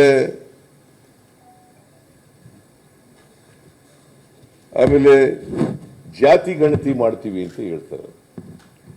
ಜಾತಿ ಗಣತಿ ಯಾಕೆ ಮಾಡಬೇಕು ಅಂತಂದ್ರೆ, ಕರ್ನಾಟಕದಲ್ಲಿ ನಾನೇ ಪ್ರಾರಂಭ ಮಾಡಿದ್ದು. ಜಾತಿ ಗಣತಿ ಯಾಕೆ ಮಾಡಬೇಕು ಅಂತಂದ್ರೆ, ಯಾರು ಸ್ವಾತಂತ್ರ್ಯ ಬಂದು ಇಷ್ಟು ವರ್ಷಗಳಾದರೂ ಕೂಡ ಇನ್ನೂ ಕೂಡ ಆರ್ಥಿಕವಾಗಿ ಸಾಮಾಜಿಕವಾಗಿ ಯಾರು ಅವಕಾಶಗಳಿಂದ ವಂಚಿತರಾಗಿದ್ದಾರೆ, ಅವ್ರಿಗೆ ಸಾಮಾಜಿಕ ನ್ಯಾಯ, ಆರ್ಥಿಕ ನ್ಯಾಯ, ರಾಜಕೀಯ ನ್ಯಾಯ ಸಿಕ್ಕಿಲ್ಲ, ಅಂಥವರಿಗೆ ಪ್ರಿಫರೆನ್ಷಿಯಲ್ ಟ್ರೀಟ್ಮೆಂಟ್ ಕೊಡಲಿಕ್ಕೋಸ್ಕರ ನಾವು ನಮ್ಮ ಕಾರ್ಯಕ್ರಮಗಳಲ್ಲಿ ಅವರಿಗೆ ಆದ್ಯತೆ ಕೊಡೋದಕ್ಕೋಸ್ಕರ ಈ ಗ್ಯಾರಂಟಿ ಅಗತ್ಯ ಇದೆ. ಯಾಕಂತಂದರೆ ಅವರಿಗೆ ಅವರ ಸಾಮಾಜಿಕ ಪರಿಸ್ಥಿತಿ ಏನು, ಆರ್ಥಿಕ ಪರಿಸ್ಥಿತಿ ಏನು, ಸಾಮಾಜಿಕ ಪರಿಸ್ಥಿತಿ ಏನು, ಆರ್ಥಿಕ ಪರಿಸ್ಥಿತಿ ಏನು, ಆರ್ಥಿಕ ಪರಿಸ್ಥಿತಿ ಏನು ಅಂತ ಗೊತ್ತಾಗಬೇಕು. ನಾವು ಜಾತಿ ಗಣತಿನೇ ಮಾಡದೆ ಹೋದರೆ ಗೊತ್ತಾಗಕ್ಕೆ ಸಾಧ್ಯ ಆಗೋದಿಲ್ಲ. ಅದಕ್ಕೋಸ್ಕರ ಅದನ್ನು ಮಾಡಬೇಕು ಅಂತ ಪಾಲುದಾರಿಕೆ ನ್ಯಾಯ ಅಂತ ಕರೀತಾರೆ ಇದಕ್ಕೆ. ಆಮೇಲೆ ಈ ಶ್ರಮಿಕ ನ್ಯಾಯ ಅಂತ, ಶ್ರಮಿಕ ನ್ಯಾಯ ಇದು ಕೂಡ NREGSನಲ್ಲಿ ಅದರಲ್ಲಿ ತಿಂಗಳಿಗೆ 400 ರೂಪಾಯಿ ಕೊಡಬೇಕು ಕಾರ್ಮಿಕರಿಗೆ ಅಂತಕ್ಕಂಥದ್ದು ಕೂಡ. ಹೀಗೆ 5 ಗ್ಯಾರಂಟಿಗಳನ್ನು ಮಾಡ್ತಕ್ಕಂಥ ಇದನ್ನು ಕೇಂದ್ರದಲ್ಲಿ ಕಾಂಗ್ರೆಸ್ ಪಕ್ಷ ಅಧಿಕಾರಕ್ಕೆ ಬಂದರೆ ಮಾಡ್ತಕ್ಕಂಥದ್ದು. ಇವೆಲ್ಲವುಗಳ ಬಗ್ಗೆ, ಯಾಕಂದರೆ ನಾವು ಕರ್ನಾಟಕದಲ್ಲಿ ಜಾರಿ ಮಾಡಿದ್ದೀವಿ, ತೆಲಂಗಾಣದಲ್ಲೂ ಕೂಡ 6 ಗ್ಯಾರಂಟಿಗಳನ್ನು ಕೊಟ್ಟು 6 ಗ್ಯಾರಂಟಿಗಳು ಅಲ್ಲಿ 5 ಗ್ಯಾರಂಟಿಗಳನ್ನು ಈಗಾಗಲೇ ಜಾರಿ ಮಾಡಿದ್ದಾರೆ. ಅವರು ಅಧಿಕಾರಕ್ಕೆ ಬಂದು 100 ದಿನ ಆಗಿರೋದು, ಅವರು 5 ಗ್ಯಾರಂಟಿಗಳನ್ನು ಜಾರಿ ಮಾಡಿದ್ದಾರೆ. ಸೊ ನರೇಂದ್ರ ಮೋದಿಯವರು ಕರ್ನಾಟಕಕ್ಕೆ ದೊಡ್ಡ ಅನ್ಯಾಯವನ್ನು ಮಾಡಿದ್ದಾರೆ, ಕನ್ನಡಿಗರಿಗೆ ದೊಡ್ಡ ಅನ್ಯಾಯ ಮಾಡಿದ್ದಾರೆ. ನಾನು ಈ ಮಾತನ್ನು ಅತ್ಯಂತ ಜವಾಬ್ದಾರಿಯಿಂದ ಹೇಳ್ತಾ ಇದ್ದೇನೆ. ನಮಗೆ ತೆರಿಗೆ ಹಂಚಿಕೆಯಲ್ಲಿ ಅನ್ಯಾಯ ಆಗಿದೆ. ಯಾಕಂತಂದರೆ 23-24ರಲ್ಲಿ ಕರ್ನಾಟಕದಿಂದ ಸುಮಾರು 4,30,000 ಕೋಟಿ ರೂಪಾಯಿಯನ್ನು ತೆರಿಗೆ ಕೊಡ್ತಾ ಇದ್ದೀವಿ. ಅದು ಕನ್ನಡಿಗರ ಬೆವರಿನ ಫಲ. ತೆರಿಗೆ ಕೊಡೋದು ಅಂತಂದರೆ ಕನ್ನಡಿಗರು ಶ್ರಮ ಪಟ್ಟು ಇಲ್ಲಿ ಅವರ ಶ್ರಮದ ಫಲದಿಂದ ತೆರಿಗೆಯನ್ನು ಕೊಡ್ತೀವಿ. ಕರ್ನಾಟಕ 2ನೇ ಸ್ಥಾನದಲ್ಲಿರೋದು ತೆರಿಗೆ ಕೊಡೋದರಲ್ಲಿ. ಮಹಾರಾಷ್ಟ್ರ 1ನೇ ಸ್ಥಾನ, ಕರ್ನಾಟಕ 2ನೇ ಸ್ಥಾನ. ಸೊ ನಾವು 4,30,000 ಕೋಟಿ ತೆರಿಗೆ ಕೊಟ್ಟರು ಕೂಡ ನಮಗೆ ವಾಪಸ್ ಬರೋದು 23-24ರಲ್ಲಿ ಬಂದದ್ದು 55,000 ಕೋಟಿ. ಅಂದರೆ ₹1 ಕೊಟ್ಟರೆ ನಮಗೆ 13 ಪೈಸೆಯಷ್ಟು ವಾಪಸ್ ಬರ್ತದೆ. ಸೊ ಇದು ಪರಿಸ್ಥಿತಿ. ₹100 ಕೊಟ್ಟರೆ ₹100 ತೆರಿಗೆ ಕಟ್ಟಿದರೆ ₹13 ವಾಪಸ್ ಬರ್ತದೆ. ಅದರಿಂದ ಇದು ಅನ್ಯಾಯ ಆಗಿದೆ ಅಂತೇಳಿ ನಾವು ಡೆಲ್ಲಿನಲ್ಲೂ ಕೂಡ ಎಲ್ಲ ಮಿನಿಸ್ಟ್ರುಗಳು, ಎಲ್ಲ MLAಗಳು ಕೂಡ ಪ್ರತಿಭಟನೆಯನ್ನು ಕೂಡ ಮಾಡಿದ್ರು. ಆಮೇಲೆ 14ನೇ ಹಣಕಾಸಿನ ಆಯೋಗದಿಂದ ನಮಗೆ 15ನೇ ಹಣಕಾಸಿನಲ್ಲಿ ಅನ್ಯಾಯ ಆಯಿತು. ಆದರೂ ಕೂಡ 15ನೇ ಹಣಕಾಸಿನವರು ಶಿಫಾರಸು ಮಾಡಿದರು. ವಿಶೇಷ ಅನುದಾನ ಅಂತೇಳಿ ನಮಗೆ 5,495 ಕೋಟಿ ರೂಪಾಯಿಯನ್ನು ಶಿಫಾರಸು ಮಾಡಿದರು. 5,495 ಕೋಟಿ. ಇದು ವಿಶೇಷ ಅನುದಾನ. ಮೊದಲನೇ ವರದಿನಲ್ಲಿ ಕೊಟ್ಟಿದ್ದದ್ದು. 2ನೇ ವರದಿನಲ್ಲಿ ಅವರು ಪೆರಿಫೆರಲ್ ರಿಂಗ್ ರೋಡ್ ಬೆಂಗಳೂರಿನಲ್ಲಿ ಪೆರಿಫೆರಲ್ ರಿಂಗ್ ರೋಡ್ ಮಾಡೋಕ್ಕೆ ಅಂತೇಳಿ 3,000 ಕೋಟಿ ರೂಪಾಯಿ ನಮಗೆ ಕೊಡ್ತೀವಿ ಅಂತ ಹೇಳಿದರು. 3,000 ಕೋಟಿ. ಅದಲ್ಲದೆ ಬೆಂಗಳೂರಿನಲ್ಲಿರ್ತಕ್ಕಂಥ ಕೆರೆಗಳ ಅಭಿವೃದ್ಧಿಗೆ 3,000 ಕೋಟಿ. ಒಟ್ಟು 11,495 ಕೋಟಿ ನಮಗೆ ಶಿಫಾರಸು ಮಾಡಿದರು 15ನೇ ಹಣಕಾಸಿನ ಆಯೋಗ. ಅದನ್ನು ಕೂಡ ಕೊಡಲಿಲ್ಲ. ಆಮೇಲೆ ನಿರ್ಮಲಾ ಸೀತಾರಾಮನ್ ಅವರು 23-24ರ ಬಜೆಟ್ನಲ್ಲಿ ಅಪ್ಪರ್ ಭದ್ರಾ ಯೋಜನೆಗೆ 5,300 ಕೋಟಿ ಕೊಡ್ತೀವಿ ಅಂತ ಹೇಳಿದ್ರು. 5,300 ಕೋಟಿ. 23-24ನೇ ವರ್ಷ ಮುಗಿದೋಯ್ತು. ₹1 ಕೊಡಲಿಲ್ಲ. ಇವತ್ತಿನವರೆಗೆ ₹1 ಕೊಡಲಿಲ್ಲ. ಬಸವರಾಜ ಬೊಮ್ಮಾಯಿ ಅವರು ಕೂಡ 23-24ರಲ್ಲಿ ಮಂಡಿಸಿದಂಥ ಬಜೆಟ್ನಲ್ಲಿ ಕೇಂದ್ರ ಸರ್ಕಾರಕ್ಕೆ ಅಭಿನಂದನೆಗಳನ್ನು ಹೇಳಿ ನಾವು ರಾಷ್ಟ್ರೀಯ ಯೋಜನೆಯನ್ನು ಆಗಿ ಮಾಡ್ತೀವಿ ಅಪ್ಪರ್ ಭದ್ರಾ ಯೋಜನೆಯನ್ನು, ಅದಕ್ಕೆ 5,300 ಕೋಟಿ ರೂಪಾಯಿ ಕೇಂದ್ರ ಸರ್ಕಾರದಿಂದ ಬಂದೇ ಬರ್ತದೆ ಅಂತೇಳಿ ಅವರು ಕೂಡ ಬಜೆಟ್ನಲ್ಲಿ. ಅದು ಭಾಷಣದ ಮಾತಲ್ಲ, ಭಾಷಣದ ಭರವಸೆ ಅಲ್ಲ, ಬಜೆಟ್ನಲ್ಲೇ ಹೇಳಿರ್ತಕ್ಕಂಥದ್ದು. ಬಜೆಟ್ ಭಾಷಣದಲ್ಲಿ ಅವರು ಅನೌನ್ಸ್ ಮಾಡಿದ್ದದು ಕೊಡಲಿಲ್ಲ. ಇದನ್ನೆಲ್ಲ ಕೇಳಬೇಕಲ್ಲ, ಕೇಳಲಿಲ್ಲ. ಈಗ 2009ರಲ್ಲಿ ಎಲ್ಲ 14ರಲ್ಲಿ 17 ಜನ MP ಗೆಲ್ಲಿಸಿದ್ರು ಕರ್ನಾಟಕದವರು. 2019ರಲ್ಲಿ 25 ಜನ ಗೆಲ್ಲಿಸಿದ್ರು. ಒಬ್ಬರಾದರೂ ಕೂಡ ಕನ್ನಡಿಗರಿಗೆ ಅನ್ಯಾಯ ಆಯಿತು, ಕರ್ನಾಟಕಕ್ಕೆ ಅನ್ಯಾಯ ಆಯಿತು ಅಂತ ಒಂದು ದಿನ ಬಾಯಿ ಬಿಟ್ಟಿದ್ದಾರ? ಎಕ್ಸೆಪ್ಟ್ DK ಸುರೇಶ್ ಒಬ್ರು ಮಾತಾಡಲಿಲ್ಲ. ಕನ್ನಡಿಗರ ಪರವಾಗಿ ಮಾತನಾಡ್ತಕ್ಕಂಥ ಧೈರ್ಯ ತೋರ್ಲಿಕ್ಕೆ ಆಗ್ತಿಲ್ಲ. ಇವರೆಲ್ಲರೂ ಪುಕ್ಕಲ್ತನ ಇವರಿಗೆ. ನರೇಂದ್ರ ಮೋದಿ ಅವರ ಹತ್ರ ಎದುರುಗಡೆ ನಿಂತ್ಕೊಂಡು ಮಾತಾಡೋಕ್ಕಾಗಲ್ಲ ಇವ್ರ ಕೈಯಲ್ಲಿ. ಸೊ ಇದು 25 ಜನ MP ಗೆಲ್ಲಿಸಿದ್ರು ಕೂಡ ಕರ್ನಾಟಕ, ಎಕ್ಸೆಪ್ಟ್ DK ಸುರೇಶ್, ಬಾಕಿಯವರು ಯಾರು ಕೂಡ ಮಾತಾಡಲಿಲ್ಲ. ಕರ್ನಾಟಕಕ್ಕೆ ದೊಡ್ಡ ಅನ್ಯಾಯ ಆಯಿತು. ಅದ್ರ ಜೊತೆಗೆ ಬರಗಾಲ ಬಂತು. ಕರ್ನಾಟಕದಲ್ಲಿ ಬರಗಾಲ ಬಂತು. 244 ತಾಲೂಕುಗಳಲ್ಲಿ 223 ತಾಲೂಕುಗಳು ಬರಗಾಲ ಪೀಡಿತ ಆದವು. ಘೋಷಣೆ ಮಾಡೋದನ್ನು ಭೀಕರವಾದಂಥ ಬರಗಾಲ. ನಾವು 2023 ಸೆಪ್ಟೆಂಬರ್ನಲ್ಲೇ ಮನವಿಯನ್ನು ಕೊಟ್ಟ ಕೇಂದ್ರ ಸರ್ಕಾರಕ್ಕೆ ಮೆಮೊರಾಂಡಮ್ ಸಬ್ಮಿಟ್ ಮಾಡೋದು. ಸೆಪ್ಟೆಂಬರ್ ತಿಂಗಳಲ್ಲೇ 2023 ಸೆಪ್ಟೆಂಬರ್ ತಿಂಗಳಲ್ಲೇ ಮನವಿಯನ್ನು ಕೊಟ್ಟ. ಅವರು ಅಕ್ಟೋಬರ್ನಲ್ಲಿ ಕೇಂದ್ರ ತಂಡ ಬಂತು. ಕೇಂದ್ರ ತಂಡ ಪರಿಶೀಲನೆ ಮಾಡಿ ವರದಿ ಕೊಟ್ಟರು. ಬಹುಶಃ ಅಕ್ಟೋಬರ್ ತಿಂಗಳಲ್ಲೇ ಕೊಟ್ಟರು. 23-24ನೇ ತಾರೀಕು ಕೊಟ್ಟಿದ್ದಾರೆ. ಆ ವರದಿ ಕೊಟ್ಟ ಮೇಲೆ ನಮಗೆ ಪರಿಹಾರ ಕೊಡ್ತಕ್ಕಂಥ NDRF ಪರಿಹಾರ ಪ್ರಕಾರ ನಾರ್ಮ್ಸ್ ಪ್ರಕಾರ ನಾವು 18,172 ಕೋಟಿ ಕೇಳೋದು. ಯಾಕಂತಂದ್ರೆ 48 ಲಕ್ಷ ಹೆಕ್ಟೇರ್ ಪ್ರದೇಶದಲ್ಲಿ ಬೆಳೆ ನಷ್ಟ ಆಗಿತ್ತು. 48 ಲಕ್ಷ ಹೆಕ್ಟೇರ್ ಪ್ರದೇಶದಲ್ಲಿ, ಜೊತೆಗೆ ಸುಮಾರು 35ಕ್ಕೂ ಹೆಚ್ಚು ಸಾವಿರ ಕೋಟಿ ಬೆಳೆ ನಷ್ಟ ಆಯಿತು ರೈತರಿಗೆ ಅನ್ಯಾಯ ಆಗಿದೆ. ಬಹಳ ಭೀಕರವಾದಂಥ ಬರಗಾಲ ಇದೆ ಕರ್ನಾಟಕದಲ್ಲಿ ಅಂತೇಳಿ ಮನವಿ ಕೊಟ್ಟರು ಕೂಡ ಆಗಲಿಲ್ಲ. ನಾನು 3 ಜನ ಮಂತ್ರಿಗಳನ್ನ ಕಳಿಸಿಕೊಟ್ಟೆ ಡೆಲ್ಲಿಗೆ, ಕೃಷ್ಣ ಬೈರೇಗೌಡ, ಪ್ರಿಯಾಂಕ್ ಖರ್ಗೆ, ಚಲುವರಾಯಸ್ವಾಮಿ. 3 ಜನ ಹೋಗಿ ಕರ್ನಾಟಕದ ಪರಿಸ್ಥಿತಿಯನ್ನು ವಿವರಿಸಿ ನಮಗೆ ನಾರ್ಮ್ಸ್ ಪ್ರಕಾರ ಕೊಡಿ, NDRF ನಾರ್ಮ್ಸ್ ಪ್ರಕಾರ ಅಂತೇಳಿ ಅವ್ರು ಗ್ವಾಗರದ್ರು ಕೂಡ ಕೊಡಲಿಲ್ಲ. ನಾನೇ ಸ್ವತಃ ಹೋದೆ. ಡಿಸೆಂಬರ್ 19ನೇ ತಾರೀಕು ಪ್ರೈಮ್ ಮಿನಿಸ್ಟರ್ ಭೇಟಿ ಮಾಡಿದೆ. ಡಿಸೆಂಬರ್ 20ನೇ ತಾರೀಕು ಅಮಿತ್ ಶಾ ಅವರನ್ನು ಭೇಟಿ ಮಾಡಿದೆ. ಆದರೂ ಕೂಡ ಕೊಡ್ತೀವಿ ಅಂತಂದ್ರು. ಅಮಿತ್ ಶಾ ಅವರು ಹೇಳಿದ್ರು, ಇಲ್ಲ ನಾನು ಮೀಟಿಂಗ್ ಕರೆದೇ ಬಿಟ್ಟಿದ್ದೀನಿ, ಡಿಸೆಂಬರ್ 23ಕ್ಕೆ ನಿಮಗೆ ಕೊಡ್ತೀವಿ ಅಂತ ಹೇಳಿ. ಮತ್ತೆ ಇಲ್ಲಿ ಬಂದು ಏನು ಹೇಳಿದ್ರು ಗೊತ್ತಾ? ಇಲ್ಲ ವಿಳಂಬವಾಗಿ ಕೊಟ್ಬಿಟ್ಟಿದ್ದಾರೆ, ಕೋಡ್ ಆಫ್ ಕಾಂಡಕ್ಟ್ ಬೇರೆ ಬಂದ್ಬಿಡ್ತು, ಅದಕ್ಕೋಸ್ಕರ ಕೊಡಲಿಲ್ಲ ಅಂತ ಹೇಳಿದ್ರು. ಸುಳ್ಳು ಹೇಳಿದ್ರು. ಇಲ್ಲಿ ಬಂದು ನಿರ್ಮಲಾ ಸೀತಾರಾಮನ್ ಬಂದರು ಕರ್ನಾಟಕಕ್ಕೆ. ಅವರು ಗ್ಯಾರಂಟಿ ಯೋಜನೆಗಳಿಗೆ ದುಡ್ಡು ಕೇಳಿದ್ರು, ಬರಗಾಲಕ್ಕೆ ದುಡ್ಡು ಕೇಳಲಿಲ್ಲ ಅಂತ ಹೇಳಿದ್ರು. ನಾವು ಬರಗಾಲಕ್ಕೆ ₹1 ಕೇಳಿರಲಿಲ್ಲ. ಗ್ಯಾರಂಟಿ ಯೋಜನೆಗಳಿಗೆ ₹1 ಕೇಳಿರಲಿಲ್ಲ. ನಮ್ಮ ಸಂಪನ್ಮೂಲಗಳಿಂದಲೇ ನಾವು ಅದನ್ನು ಭರಿಸ್ತೀವಿ. ಬರಗಾಲಕ್ಕೆ ತುತ್ತಾಗಿದ್ದೀವಿ, ಅದಕ್ಕೆ ಕೊಡ್ರಿ ಅಂತ ಹೇಳಿದ್ರು. ನಿರ್ಮಲಾ ಸೀತಾರಾಮನ್ ಹೇಳಿದ್ರು ಅವರು ಅದಕ್ಕೋಸ್ಕರ ದುಡ್ಡು ಕೊಡ್ಲಿಲ್ಲ ಅಂತ. ಅವರು ಸುಳ್ಳು ಹೇಳಿದ್ರು. ನಾವು ಅನಿವಾರ್ಯವಾಗಿ ವಿಧಿ ಇಲ್ಲದೇನೆ ಸುಪ್ರೀಂ ಕೋರ್ಟ್ಗೆ ಪಿಟಿಷನ್ ಹಾಕಿದ್ರು.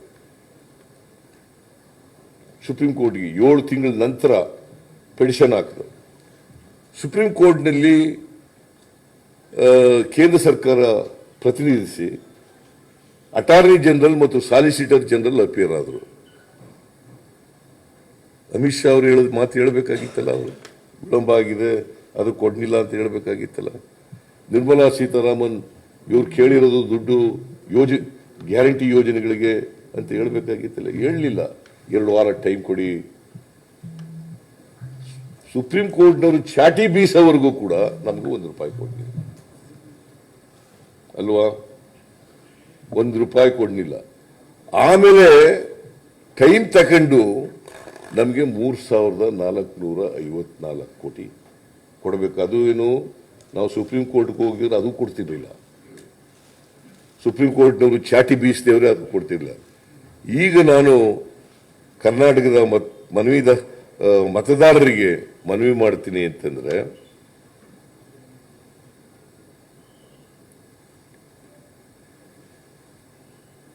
ಏನ್ ಮನವಿ ಮಾಡ್ತೀನಿ ಅಂತಂದ್ರೆ, ದಯಮಾಡಿ ಇದೊಂದು ಆಪರ್ಚುನಿಟಿ, ನಿಮಗೆ ಆಪರ್ಚುನಿಟಿ. ನರೇಂದ್ರ ಮೋದಿಯವರು 10 ವರ್ಷಗಳಲ್ಲಿ ಏನೂ ಮಾಡಲಿಲ್ಲ. ಕರ್ನಾಟಕಕ್ಕೆ ಕೊಟ್ಟದ್ದು ಚೊಂಬು, ಕರ್ನಾಟಕಕ್ಕೆ ಕೊಟ್ಟದ್ದು ಚೊಂಬು, ಬರೀ ಸುಳ್ಳು ಭರವಸೆಗಳು. ಅದ್ರ ಜೊತೆಗೆ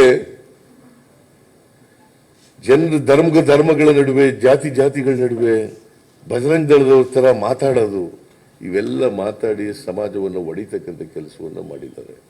ಅದರಿಂದ ನಿಮಗೊಂದು ಆಪರ್ಚುನಿಟಿ. ಈಗ ನೀವು ಅವ್ರಿಗೆ ಚಾಟಿ ಬೀಸ್ಬೇಕು. ತಾಳಿ ಇವ್ರು ಮಾತಾಡ್ತಾರೆ, ಆಮೇಲೆ ಕೇಳಿ ಪ್ರಶ್ನೆ. ಆಮೇಲೆ ನಾನು 2 ನಿಮಿಷ ಮಾತಾಡೋದು. ಇವರು ಮಾತಾಡಿದ್ಮೇಲೆ ಆಮೇಲೆ ಕೇಳಿ.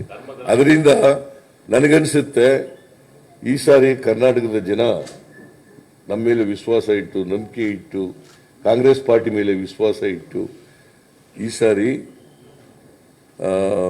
ಹೆಚ್ಚು ಸ್ಥಾನಗಳನ್ನು ಕರ್ನಾಟಕದ ಮತದಾರರು, ಕನ್ನಡಿಗರು ಅವರ ಸ್ವಾಭಿಮಾನ ಕೆಣಕಿರೋದ್ರಿಂದ ನರೇಂದ್ರ ಮೋದಿಯವರು ಸ್ವಾಭಿಮಾನದಿಂದ ನಮ್ಗೆ ವೋಟ್ ಹಾಕ್ತಾರೆ ಅಂತಕ್ಕಂಥ ನಂಬಿಕೆ ಇದೆ, ವಿಶ್ವಾಸ ಇದೆ. ಹೆಚ್ಚು ಸ್ಥಾನಗಳನ್ನು ಗೆಲ್ತೀವಿ. ಬೆಳಗಾಂನಲ್ಲೂ ಕೂಡ 2 ಸ್ಥಾನಗಳನ್ನು ಗೆಲ್ತೀವಿ. ಬೆಳಗಾಂ ಜಿಲ್ಲೆಯಲ್ಲಿ 2 ಸ್ಥಾನ, ಚಿಕ್ಕೋಡಿ ಮತ್ತು ಬೆಳಗಾವಿ 2 ಸ್ಥಾನಗಳನ್ನು ಗೆಲ್ತೀವಿ. ನಮಸ್ಕಾರ ಮುಖ್ಯಮಂತ್ರಿಗಳೇ, ನಮ್ಮ ACC ಜನರಲ್ ಸೆಕ್ರೆಟರಿ ಸುರ್ಜೇವಾಲ ಅವರೇ, ಮಹದೇವಪ್ಪನವರೇ, ನಮ್ಮ ಸುಧಾಕರ್ ಅವರು, ನಮ್ಮೆಲ್ಲ ಶಾಸಕರು, ನಮ್ಮ ಅಭ್ಯರ್ಥಿಗಳು 2 ಅಭ್ಯರ್ಥಿಗಳಿದ್ದಾರೆ, ಎಲ್ಲ ಮಾಧ್ಯಮ ಸ್ನೇಹಿತರೆ, ಎಲ್ಲ ಬೆಂಗಳೂರಿಂದ ಕೂಡ ಎಲ್ಲ ತಾವು ಬಂದಿದ್ದೀರಿ. ನಾವು ಇವತ್ತು ಬೆಳಗಾಂ ಯಾಕೆ ಆಯ್ಕೆ ಮಾಡೋದು ಅಂದರೆ, ಇದು ನಮಗೆ ಕರ್ನಾಟಕ ರಾಜ್ಯಕ್ಕೆ ಇದೊಂದು ಇಲ್ಲಿ ಅಸೆಂಬ್ಲಿಯನ್ನು ಇಟ್ಟುಕೊಂಡು ಇಲ್ಲಿಂದ ಅನೇಕ ತೀರ್ಮಾನಗಳನ್ನು ಮಾಡ್ತಾ ಇದ್ದೇವೆ. ನಮ್ಮ ಪ್ರಜಾಧ್ವನಿ ಯಾತ್ರೆ ಕೂಡ ಇವತ್ತು ಮಹಾತ್ಮ ಗಾಂಧೀಜಿಯವರು ಕಾಂಗ್ರೆಸ್ನ ನಾಯಕತ್ವವನ್ನು ವಹಿಸಿದಂಥ ಜಾಗದಿಂದ ಆ ಗಾಂಧಿ ಬಾವಿಯಲ್ಲಿ ನೀರು ತೆಗೆದು ಈ ರಾಜ್ಯದ ಕೊಳೆಯನ್ನು ತೆಗಿಬೇಕು ಅಂತೇಳಿ, ಈ ರಾಜ್ಯದಲ್ಲಿ ಇರೋಂಥ ಕೊಳೆಯನ್ನು ತೆಗಿಬೇಕು ಅಂತೇಳಿ ಇಲ್ಲಿಂದನೇ ಆ ನೀರನ್ನು ಚೆಲ್ಲಿ ಗುಡಿಸಿ ನಾನು, ಸಿದ್ದರಾಮಯ್ಯನವರು ಮತ್ತೆಲ್ಲ ನಮ್ಮ ಮುಖಂಡರು ಇವತ್ತು ಪ್ರಜಾಧ್ವನಿಗೆ ಯಶಸ್ಸಾಗಿದ್ದೇವೆ. ಜನರಿಗೆ ಇಲ್ಲಿಂದನೇ ಮಾತು ಕೊಟ್ಟು ಮನೆ ಬೆಳಕನ್ನು ಕೊಡೋ ಮುಖಾಂತರ ಇಲ್ಲಿಂದನೇ ಗೃಹ ಜ್ಯೋತಿ ಈ ಬೆಳಗಾಂನಿಂದ 5 ಭರವಸೆಗಳ ಪೈಕಿ 200 ಯೂನಿಟ್ ಉಚಿತ, 2000 ಖಚಿತ ಅಂಥೇಳಿ ಇಲ್ಲಿಂದನೇ ಪ್ರಾರಂಭ ಮಾಡಿ ಇವತ್ತು ದೊಡ್ಡ ಆತ್ಮವಿಶ್ವಾಸದಿಂದ ಇವತ್ತು ಮತಯಾಚನೆಯನ್ನು ಕೊನೆ ಮಾಡ್ತಾ ಇದ್ದೇವೆ. ಈ ಎಲೆಕ್ಷನ್ನು ಕಾಂಗ್ರೆಸ್ ಭರವಸೆ, BJP ಬುರುಡೆ. ನಾವೇನು ಭರವಸೆ ಕೊಟ್ಟಿದ್ದೇವೆ ಆ ಭರವಸೆ ನಡೆಸಿದ್ದೇವೆ. BJP ಬರೀ ಬುರುಡೆ.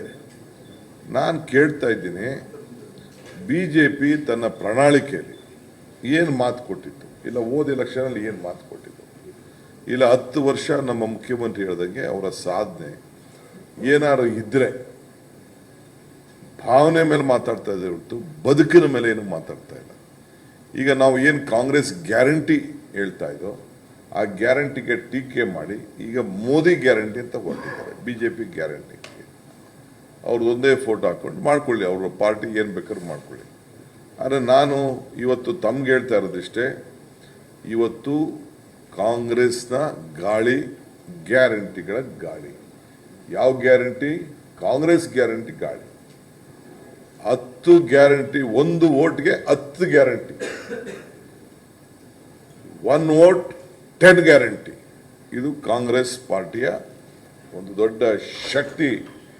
ಈ ದೇಶದ ಜನರ ಬದುಕಿನಲ್ಲಿ ಬದಲಾವಣೆ ತರಲಿಕ್ಕೆ ಇವತ್ತು ಇಂಥ ಒಂದು ದೊಡ್ಡ ಐತಿಹಾಸಿಕವಾದಂಥ ತೀರ್ಮಾನ. ಕಾಂಗ್ರೆಸ್ ಪಾರ್ಟಿ ಏನು ಮಾತು ಕೊಟ್ಟಿದೆ ಆ ಮಾತನ್ನು ಉಳಿಸ್ಕೊಳ್ತಾ ಇದ್ದೇವೆ. ಇಲ್ಲಿ ನೋಡಿ, ನಾನು ಸಿದ್ದರಾಮಯ್ಯನವರು ಯಾವ ರೀತಿ ಹಿಂದೆ ಮಾತು ಕೊಟ್ಟಿದ್ದೋ ಅದೇ ರೀತಿ ಮಲ್ಲಿಕಾರ್ಜುನ್ ಖರ್ಗೆ ಅವರು ಮತ್ತು ರಾಹುಲ್ ಗಾಂಧಿ ಅವರು ಇಬ್ಬರು ಕೂಡ ಸಿಗ್ನೇಚರ್ ಮಾಡಿದ್ದಾರೆ ಈ ನಮ್ಮ ಗ್ಯಾರಂಟಿ ಚೆಕ್ಗೆ. ಈ 5 ಭರವಸೆಗಳು ಕೂಡ ಅವರು ಮಾಡಿದ್ದಾರೆ. ಇದನ್ನು ಮನೆಗೂ ತಲುಪಿಸಿದ್ದೇವೆ. ಈ ಏನು ನಾವು ಗ್ಯಾರಂಟಿ ಈಗಾಗಲೇ ಹೇಳಿದ್ರು ನಮ್ಮ ಮುಖ್ಯಮಂತ್ರಿಗಳು, ಇದನ್ನು ಅನುಷ್ಠಾನಕ್ಕೆ ತರಬೇಕಾದ್ದು ಕಾಂಗ್ರೆಸ್ ಪಕ್ಷದ ಜವಾಬ್ದಾರಿ ಇದೆ. ನಮ್ಮ ಸರ್ಕಾರ ಬರ್ತದೆ, ನಾವು ಅದನ್ನು ತರ್ತೇವೆ. ನಮ್ಮ ಗ್ಯಾರಂಟಿ ಬಗ್ಗೆ ಇವತ್ತು ನಾವು ಮಾಧ್ಯಮದಲ್ಲೆಲ್ಲ ಅಡ್ವರ್ಟೈಸ್ಮೆಂಟ್ ಕೊಟ್ಟಿದ್ದೀವಿ. ಅವ್ರು ಏನು ಹೇಳ್ತಾರೆ, ಚುನಾವಣೆ ಬಳಿಕ ಗ್ಯಾರಂಟಿ ಸ್ಥಗಿತ BSY ಸಿದ್ದರಾಮಯ್ಯನವರು ಹೇಳಿದ್ರು. ಲೋಕಸಭೆ ಚುನಾವಣೆ ಬಳಿಕ ಗ್ಯಾರಂಟಿಗಳ ಇಲ್ಲ R ಅಶೋಕ್. ಲೋಕಸಭೆ ಚುನಾವಣೆ ಬಳಿಕ ಗ್ಯಾರಂಟಿ ಯೋಜನೆ ಸ್ಥಗಿತ ವಿಜೇಂದ್ರ ಭವಿಷ್ಯ. ಏನಪ್ಪ ಭ್ರಮೇಲಿದ್ದಾರೆ. ಭ್ರಮೇಲಿ ನಮ್ಮ ಜನ ಎಷ್ಟು ಖುಷಿಯಾಗಿದ್ದಾರೆ ಅಂತಂದ್ರೆ, ಅವರು ನಮ್ಮ ಗ್ಯಾರಂಟಿಗಳನ್ನು ನಿಲ್ಲಿಸಲಿಕ್ಕೆ ಬಯಸ್ತಾ ಇದ್ದಾರೆ. ಇದನ್ನೇ ಮುಖ್ಯಮಂತ್ರಿಗಳು ಈಗಾಗಲೇ 56,000 ಕೋಟಿ ರೂಪಾಯಿ, 58,000 ಅಂತ, ಯಾಕೆಂದ್ರೆ ಇನ್ನ 2-3% ಕೆಲವು ಇನ್ನ ರಿಜಿಸ್ಟ್ರೇಷನ್ ಮಾಡಿಲ್ಲ. ಅದ 56,000 ಇಲ್ಲ 58,000 ಯಾಕೆ ಹೇಳಿದ್ವಿ, ಇನ್ನ 2-3% ಇನ್ನ ರಿಜಿಸ್ಟ್ರೇಷನ್ ಮಾಡ್ಕೊಂಡಿಲ್ಲ ಕೆಲವರೆಲ್ಲ.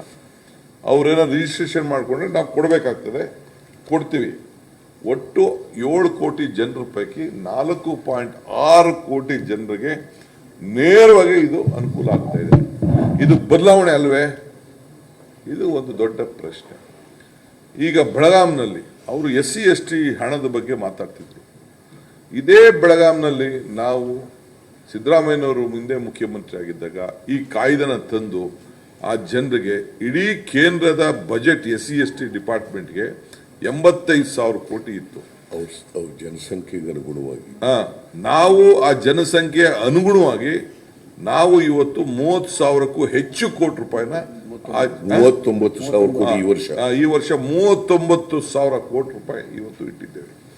ಇಂಥದ್ದು ಒಂದು ತೀರ್ಮಾನ ಆ ಬಡವರ ಕಲ್ಯಾಣಕ್ಕೆ SC/ST ಜನಾಂಗದ ಕಲ್ಯಾಣಕ್ಕೆ ಇಂಥ ಒಂದು ಕಾಯ್ದೆಯನ್ನ ಕಾನೂನನ್ನ ಹಿಂದೆ 3 ವರ್ಷ ಈ ಬುರ್ಡೆ ಸರ್ಕಾರ ಇತ್ತಲ್ಲ, ಬೊಮ್ಮಾಯಿ ಬುರ್ಡೆ ಸರ್ಕಾರ, ಯಡಿಯೂರಪ್ಪ ಬುರ್ಡೆ ಸರ್ಕಾರ ಇತ್ತಲ್ಲ, ಆಪರೇಷನ್ ಲೋಟಸ್ ಮಾಡಿ ಏನಾದ್ರು ಒಂದು ಮಾಡಿದ್ರೆ ಹೇಳಿ. ಬರೀ ದೇವಸ್ಥಾನದ ಬಗ್ಗೆ ಮಾತಾಡ್ತಾ ಇದ್ರು. ಈಗ ನಾವು ಇದೇ ಭಾಗದಲ್ಲಿ ಲೆಕ್ಕ ಹಾಕೋಣ. ನೀರಾವರಿ ವಿಚಾರದಲ್ಲಿ ಸುಮಾರು 9,000 ಕೋಟಿ ರೂಪಾಯಿಗೆ ಈಗಾಗಲೇ ಯೋಜನೆಗಳನ್ನು ನಾವು ತೆಗೆದುಕೊಂಡಿದ್ದೇವೆ. ಇದರ ಕೃಷ್ಣ ಯೋಜನೆ ಮತ್ತು ನಮ್ಮ ಇದನ್ನ ಉಪ್ಪರ್ ಭದ್ರಾ ಯೋಜನೆ, ಅಪ್ಪರ್ ಭದ್ರಾ ಯೋಜನೆ ಮತ್ತು ಈಗಾಗಲೇ ನಾವು ಮಾದಾಯಿ ಕಳಸಾ ಬಂಡೂರಿ ಏನಿದೆ ಅದು ಕೂಡ ಟೆಂಡರ್ ಕೂಡ ಕರೆದು ಬಿಟ್ಟಿದ್ದೀನಿ ನಾನು. ಅವ್ರಿನ್ನ ನಮಗೆ ಇದ್ರ ಪರ್ಮಿಷನ್ ಕೊಟ್ಟಿಲ್ಲ, ಎನ್ವೈರನ್ಮೆಂಟ್ ಕ್ಲಿಯರೆನ್ಸ್ ಕೊಟ್ಟಿಲ್ಲ. ಬಟ್ ನಾವು ರೆಡಿಯಾಗಿ ಟೆಂಡರ್ ಕರೆದು ಆ ಕಂಡೀಷನ್ ಹಾಕ್ಬಿಟ್ಟು ವಿ ಹ್ಯಾವ್ ಆಲ್ರೆಡಿ ಇದು ಅವರು ಸೆಲೆಬ್ರೇಷನ್ ಮಾಡ್ತಾ ಇದ್ರು. ಯಾರು? ಜಗದೀಶ್ ಶೆಟ್ಟರ್ ಅವರು, ಬೊಮ್ಮಾಯಿ ಅವರು ಮತ್ತು ಜೋಶಿ ಅವರು ಧಾರವಾಡಲ್ಲಿ ಸೆಲೆಬ್ರೇಷನ್ ಮಾಡ್ತಾ ಇದ್ರು. ತಮಗೆಲ್ಲ ಗೊತ್ತಿದೆ. ರಕ್ತದಲ್ಲಿ ಬರ್ಕೊಡ್ತೀವಿ ಅಂತ ಹೇಳಿದ್ರು. ಬರೀ ಬುರ್ಡೆ, ಬರೀ ಖಾಲಿ ಮಾತು. ನಮ್ದೇನಪ್ಪ ಅಂದ್ರೆ ನಮಗೂ ಅವ್ರಿಗೂ ಸತ್ಯಕ್ಕೂ ಸುಳ್ಳು. ಅವ್ರು ಬರೀ ಸುಳ್ಳು ಹೇಳ್ತಾವ್ರೆ, ನಾವು ಮಾಡ್ತೇವೆ. ನಾವು ಏನು ಹೇಳ್ತಾ ಇದ್ದೀವಿ ಆ ಮಾತು ಪ್ರಕಾರ ಇವತ್ತು ನಾವು ನಡ್ಕೊಂಡು ಹೋಗ್ತಾ ಇದೀವಿ. ಈಗ ರೈತರು, ಇಡೀ ದೇಶದಲ್ಲಿ ರೈತರು ಹೋರಾಟ ಮಾಡಿ 800 ಜನ ಸತ್ತರು. 800 ಜನ ಸತ್ತಿ ವಿಡ್ರಾ ಮಾಡಿದ್ರು. ಇಡೀ ಇತಿಹಾಸದಲ್ಲಿ ನಮ್ಮ ರೈತರಿಗೆ ಅಭಿನಯಿಸ್ತೇನೆ ನಾನು. ಅವ್ರ ಹೋರಾಟಕ್ಕೆ ಪ್ರಾಣ ತ್ಯಾಗ ಮಾಡಿದ್ರು, ಸ್ವತಂತ್ರ ಚಳವಳಿ ತರ ಮಾಡಿದ್ರು, ವಿಡ್ರಾ ಮಾಡಿದ್ರು. ಇಲ್ಲಿ ಅವ್ರದೇ ಗೌರ್ಮೆಂಟು ವಿಡ್ರಾ ಮಾಡಕ್ಕೆ ಈ ದಳದವರು ಅವ್ರ ಜೊತೆ ಸೇರ್ಕೊಂಡು ರೈತರ ಪಾರ್ಟಿ ಅಂತಿದ್ದವರು, ರೈತರ ಮಕ್ಕಳು ಅಂತಿದ್ದವರು, ಅವ್ರ ಜೊತೆ ಸೇರ್ಕೊಂಡ್ಬಿಟ್ರು. ಮಾಡ್ಬಿಟ್ಟು ಅವರು ವಿರೋಧ ಮಾಡ್ಬಿಟ್ರು ದಳದವರು. ಈಗ ಅವರಿಬ್ಬರು ಇದು ಒಂದೇ ಇದು ಮುಂದೆ ಮಂಚ ಅವ್ರದ್ದು ಪಾರ್ಟ್ನರ್ಸ್ ಅವರು. ಈಗ ಅವರು ಮಾಡಲಿಲ್ಲ, ಅದನ್ನ ವಿರೋಧ ಮಾಡೋಕ್ಕೆ ಹೊರಟ್ಬಿಟ್ರು. ಅದಾದಮೇಲೆ ಧರ್ಮದ ಬಗ್ಗೆ ಮಾತಾಡ್ತಾರಲ್ಲ, Karnataka government has come out with an historic amendment. Karnataka ನಮ್ಮ ಇವರು ರಾಮಲಿಂಗಾರೆಡ್ಡಿ ಅವರ ನೇತೃತ್ವ ಏನು, C ಗ್ರೂಪ್ ದೇವಸ್ಥಾನಗಳಿಗೆ 10% ದುಡ್ಡು. ಈ ದೊಡ್ಡ ದೊಡ್ಡ ದೇವಸ್ಥಾನದಲ್ಲ, ಈಗ ಕೊಲ್ಲೂರು ಮೂಕಾಂಬಿಕೆ ದೇವಸ್ಥಾನ ಇರ್ಬೋದು, ಇನ್ನೊಂದು ಯಾವುದೋ ದೊಡ್ಡ ದೇವಸ್ಥಾನ, ಆ ದುಡ್ಡನ್ನ 10% ಹಣ ತೆಗೆದುಬಿಟ್ಟು ಹಳ್ಳಿಲಿರೋ ಮಾರಮ್ಮ, ಕಟ್ಕಮ್ಮ, ಕೆಂಕೇರಮ್ಮ, ಕಬ್ಬಾಳಮ್ಮ ಅಂತ ಸಣ್ಣ ಸಣ್ಣ ದೇವಸ್ಥಾನಗಳಿಗೆ ಕೊಡೋದು.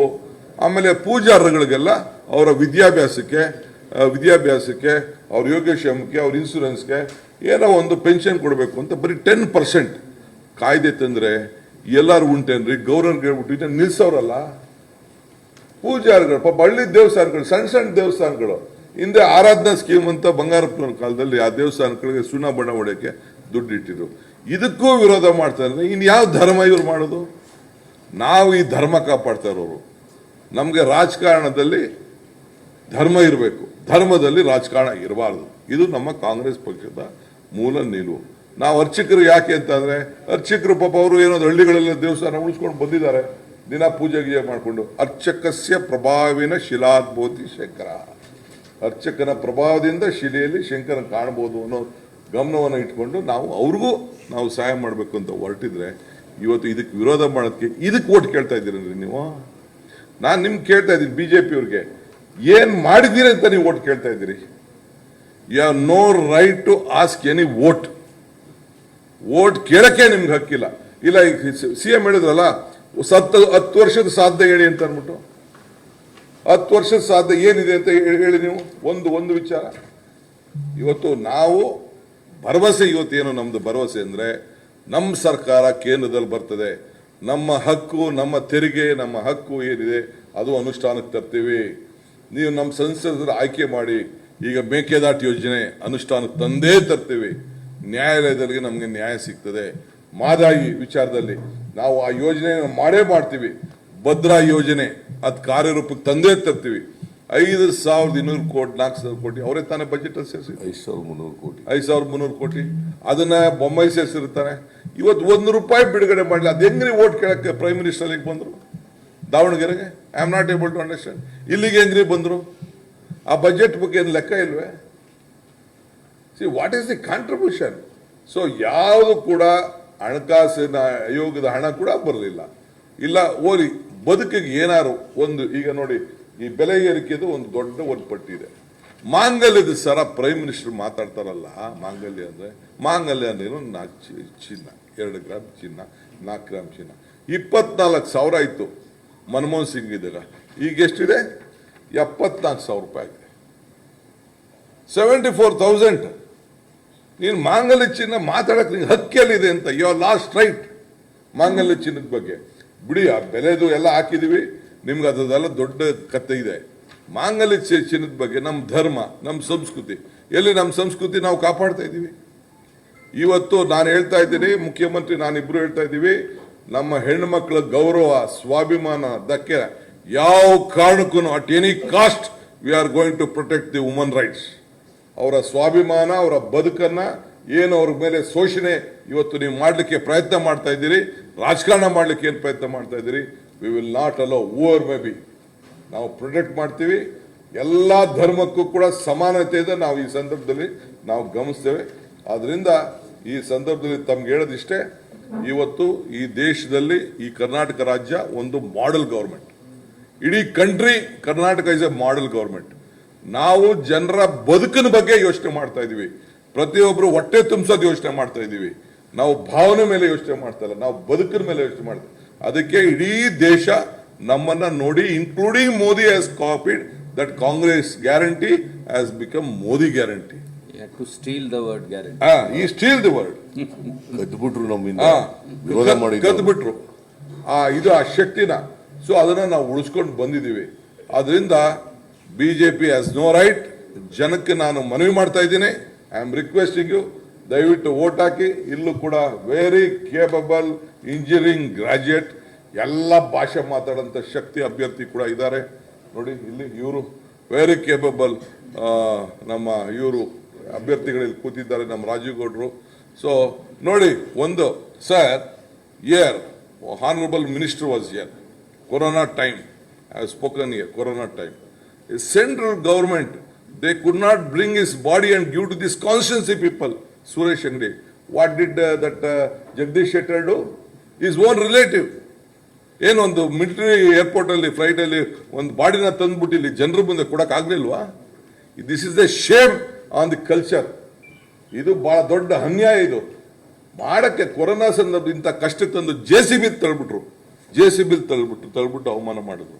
ಇವತ್ತು ನಾವು ಇದನ್ನ ನಮ್ಮ ಈ ಭಾಗದ ಈ ರಾಜ್ಯದ ಜನತೆ ಇದನ್ನ ಕ್ಷಮಿಸಬಾರದು. ಆ ಕೊರೋನಾ ಸಂದರ್ಭದಲ್ಲಿ ಆಗಿರೋಂಥ ಅನ್ಯಾಯ, ಈ ಸರ್ಕಾರ ಅವಧಿಯಲ್ಲಿ ನಾವು ಮಾಡಿದಂಥ ಅನ್ಯಾಯ ಎಲ್ಲ ವರ್ಗದ ಜನಕ್ಕೂ ಅನ್ಯಾಯ ಆಗಿದೆ. ಕೊರೋನಾಲೂ ಆಗಿದೆ, ಅಭಿವೃದ್ಧಿಲೂ ಆಗಿದೆ, ಸಾಲದ ವಿಚಾರದಲ್ಲೂ ಆಗಿದೆ, ಎಲ್ಲ ವಿಚಾರದಲ್ಲೂ ಆಗಿದೆ.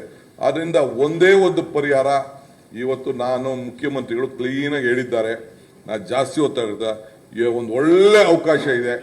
ನಾಳಿದ್ದು ನಡೆಯುವಂಥ ಚುನಾವಣೆಯಲ್ಲಿ ನನಗೆ ಭರವಸೆ ಇದೆ. ಕಲ್ಯಾಣ ಕರ್ನಾಟಕ, ಉತ್ತರ ಕರ್ನಾಟಕ, ಇಲ್ಲಿ ಕಿತ್ತೂರು ಕರ್ನಾಟಕ ನಾವು ನೋಡಿದ್ದೇವೆ. ಇಲ್ಲಿ 10ಕ್ಕೂ ಹೆಚ್ಚು ಸೀಟು, 12 ಬಂದು ಆಶ್ಚರ್ಯ ಪಡಬೇಡಿ ನೀವು, 12 ಬಂದು ಆಶ್ಚರ್ಯ ಪಡಿ.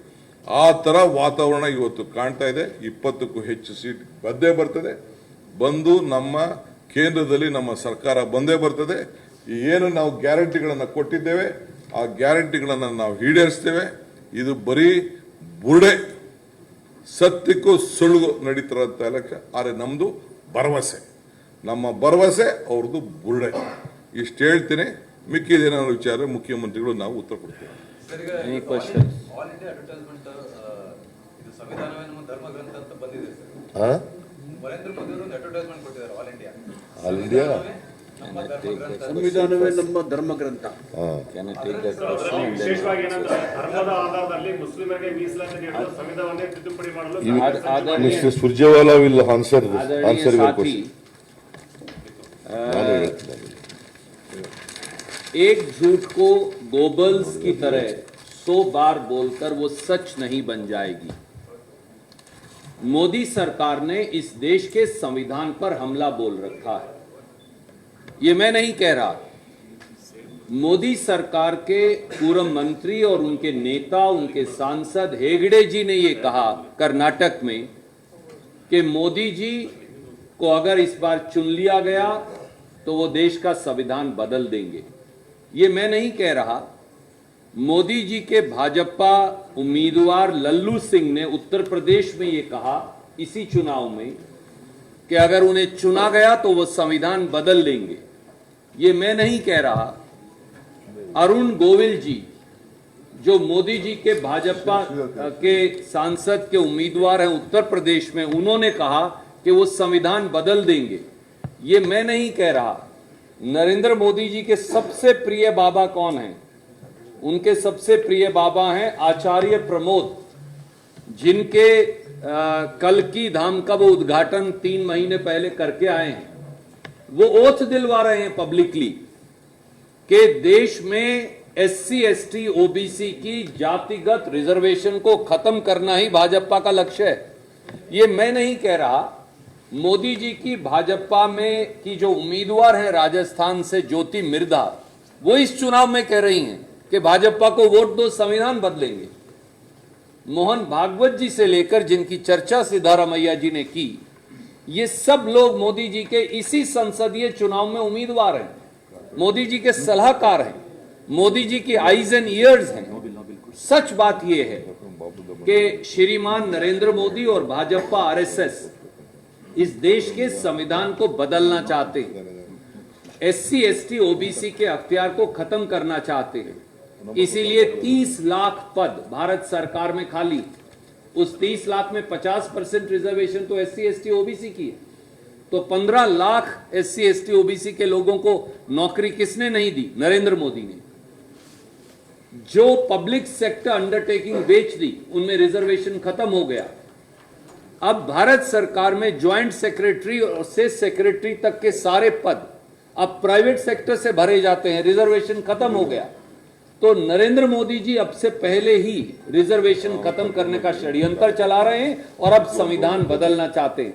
झूठे आडंबरों और इश्तेहारों से कुछ होने वाला नहीं। Sir, now on record, Narendra Modi has said here, sir, that you are conspiring to change the constitution only to give reservation to the Muslims. एक कहावत है, चोर मचाए शोर, हिंदी की। Now on record, yes. This is I am saying it on record my dear friend. एक हिंदी की कहावत है, चोर मचाए शोर। उसका मतलब क्या है? जिसे घर में चोरी करनी है वो सबसे ज्यादा शोर करता है, क्योंकि बीजेपी देश के संविधान को तोड़ना चाहती है। बीजेपी के मौजूदा सांसद, मुझे बताइए, फिर आपने उन्हें संसदीय उम्मीदवार क्यों बनाया? Why are they parliament candidates of Shri Narendra Modi? They are openly saying we will change the constitution. Not one, not two. I have given you 6 instances. Narendra Modi has not withdrawn candidature of even one. Why? This proves that there is a concerted conspiracy to attack the constitution, because he has now realized that our brothers and sisters of scheduled caste, scheduled tribe, OBC communities, they have realized the conspiracy being hatched by BJP, so they want to hide behind some newspaper advertisement. We reject it with the contempt it deserves. Next question. The BJP says that Congress has amended constitution as per its convenience. They were right for emergency to other amendments. My dear friend, we have protected the rights of scheduled castes, scheduled tribes, backward classes, poor, women, farmer, youth, minorities. The poorest of the poor, even if they belong to general categories, their rights were protected under the Constitution. Let me say to your viewers and readers today, BJP wants to take away your right to vote. And I want to tell my journalist friends, BJP also wants to take away your right to show and write what you want to. BJP wants to take away your right to question those in power or in opposition. That's why Prime Minister in 10 years has not held a single press conference. BJP wants to abolish the current constitution. During Vajpayeeji's days, Shri Lal Krishan Advani then had constituted a committee to review the constitution. They are doing the same thing again for their MP candidates, not one, but 6 have publicly said that Modi ji's intent is to change the constitution. Because people of SC, ST, OBC and poor have risen in unison to defeat Mr. Modi, and they realize it now, so they are just trying to course correct. This is what is called chor machaye shor. No, you didn't reply about Congress amending for emergency. Mr. Surjewala. No, you didn't reply Sir, about we'll have Congress to- sir, amending we'll have for to- emergency. No, you didn't reply We about did that. not amend the constitution, sir. Please read the constitution as enacted by Baba Sahib Ambedkar on 26 January 1952. All these provisions exist. Thank you.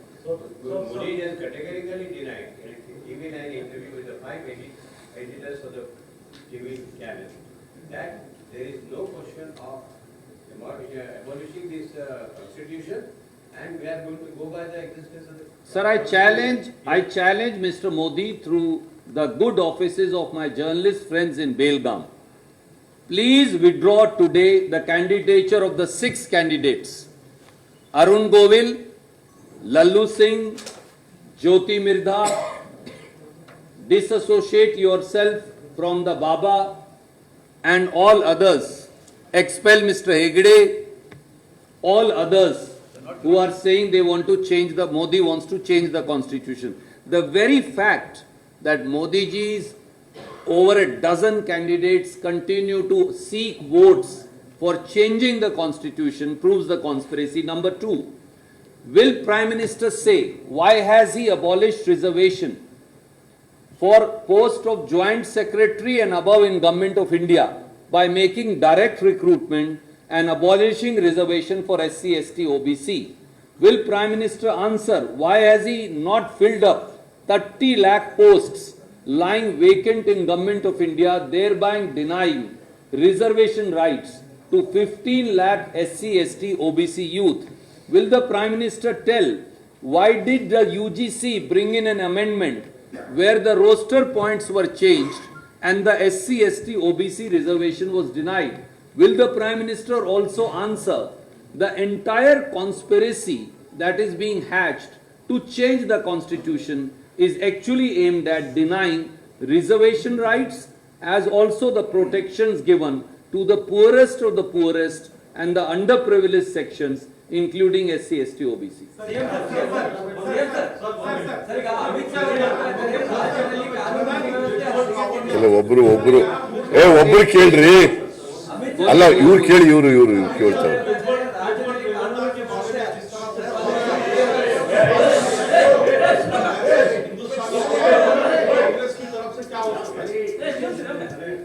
इस case में हमारा message बिल्कुल साफ और साधारण है। श्रीमान नरेंद्र मोदी जी और जनता दल के नेता एक मास बलात्कारी को प्रोटेक्शन दे रहे हैं। जब देश के प्रधानमंत्री नरेंद्र मोदी जी को यह मालूम था कि उनके और उनके अलायंस के कैंडिडेट प्रज्वल रेवन्ना गंभीर और सैकड़ों महिलाओं से बलात्कार के आरोपी और दोषी हैं, जब मोदी जी और अमित शाह जी के पास भाजपा के एक नेता द्वारा 22 दिसंबर 2023 को ये सारे सबूत दे दिए गए थे, तो मोदी जी और अमित शाह जी ने पहली बात जनता दल से समझौता क्यों किया, दूसरी बात उन्होंने प्रज्वल रेवन्ना को भाजपा और जनता दल का उम्मीदवार क्यों बनाया, तीसरी बात मोदी जी ने हासन जाकर प्रज्वल रेवन्ना को के हाथ पकड़कर उसके हाथ उठाकर ये क्यों कहा कि प्रज्वल रेवन्ना की जीत में ही मोदी को ताकत मिलेगी, चौथी बात प्रज्वल रेवन्ना के बारे में ये सब जानते हुए मोदी जी, अमित शाह जी, भाजपा और जनता दल ने ये बात क्यों छुपाई, पांचवी बात प्रज्वल रेवन्ना को जब वो देश छोड़कर भगोड़ा हो रहा था, भाग रहा था, तो क्या मोदी जी के विदेश मंत्रालय को, पासपोर्ट कंट्रोल को ये मालूम नहीं था कि एक सैकड़ों बलात्कारों का आरोपी देश छोड़कर भाग रहा है? तो मोदी जी और अमित शाह जी ने उसे देश से बाहर भागने की इजाजत क्यों दी? छठी बात, एसआईटी ने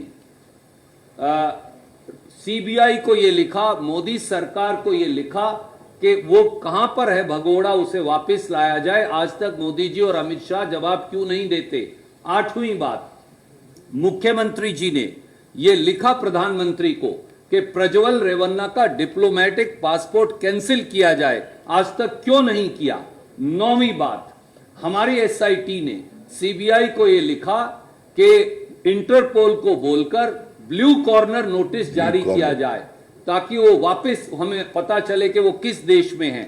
आज तक मोदी जी ने ये क्यों नहीं किया? और 10वीं बात, अगर कोई व्यक्ति देश छोड़कर अपराधी भाग जाए, सैकड़ों महिलाओं से बलात्कार करके, उसे वापस लाने की जिम्मेवारी किसकी है?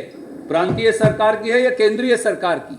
अगर केंद्रीय सरकार की है, जब मोदी जी और अमित शाह जी ने उसे भगाया तो वो आज तक उसे वापस लाने के बारे में क्या कर रहे हैं? बजाय इसके कि वो सिद्धारमैया जी या डीके शिव कुमार जी पर इल्जाम लगाएं, वो सच क्यों नहीं बताते?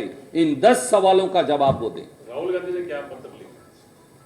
राहुल गांधी जी ने न्याय की मांग की है और राहुल गांधी जी ने मुख्यमंत्री जी को ये लिखकर अनुरोध किया है कि ऐसा व्यक्ति जो इस प्रकार की मानसिक विकृति से ग्रस्त हो कि वो 68 साल की महिला के साथ जबरन जबरदस्ती करे और 1 नहीं, 2 नहीं, 5 नहीं, 100 नहीं, 200 नहीं, 3-3 हजार वीडियोज हो सैकड़ों महिलाओं से बलात्कार के, अलग अलग आयु के, और फिर उनमें से एक महिला को किडनैप कर लिया जाए उन्हीं के परिवार के द्वारा, तो इन सब के खिलाफ उचित कार्रवाई हो। मुख्यमंत्री जी ने ये घोषणा भी की है कि वो उनको फाइनेंशियल हेल्प भी देंगे ऐसी सारी विक्टिम्स को, क्योंकि ये एक यूनिक केस है जो 75 साल में नहीं हुआ। पर देश के प्रधानमंत्री अब प्रज्वल रेवन्ना शब्द कहने से डरते क्यों हैं? सवाल ये।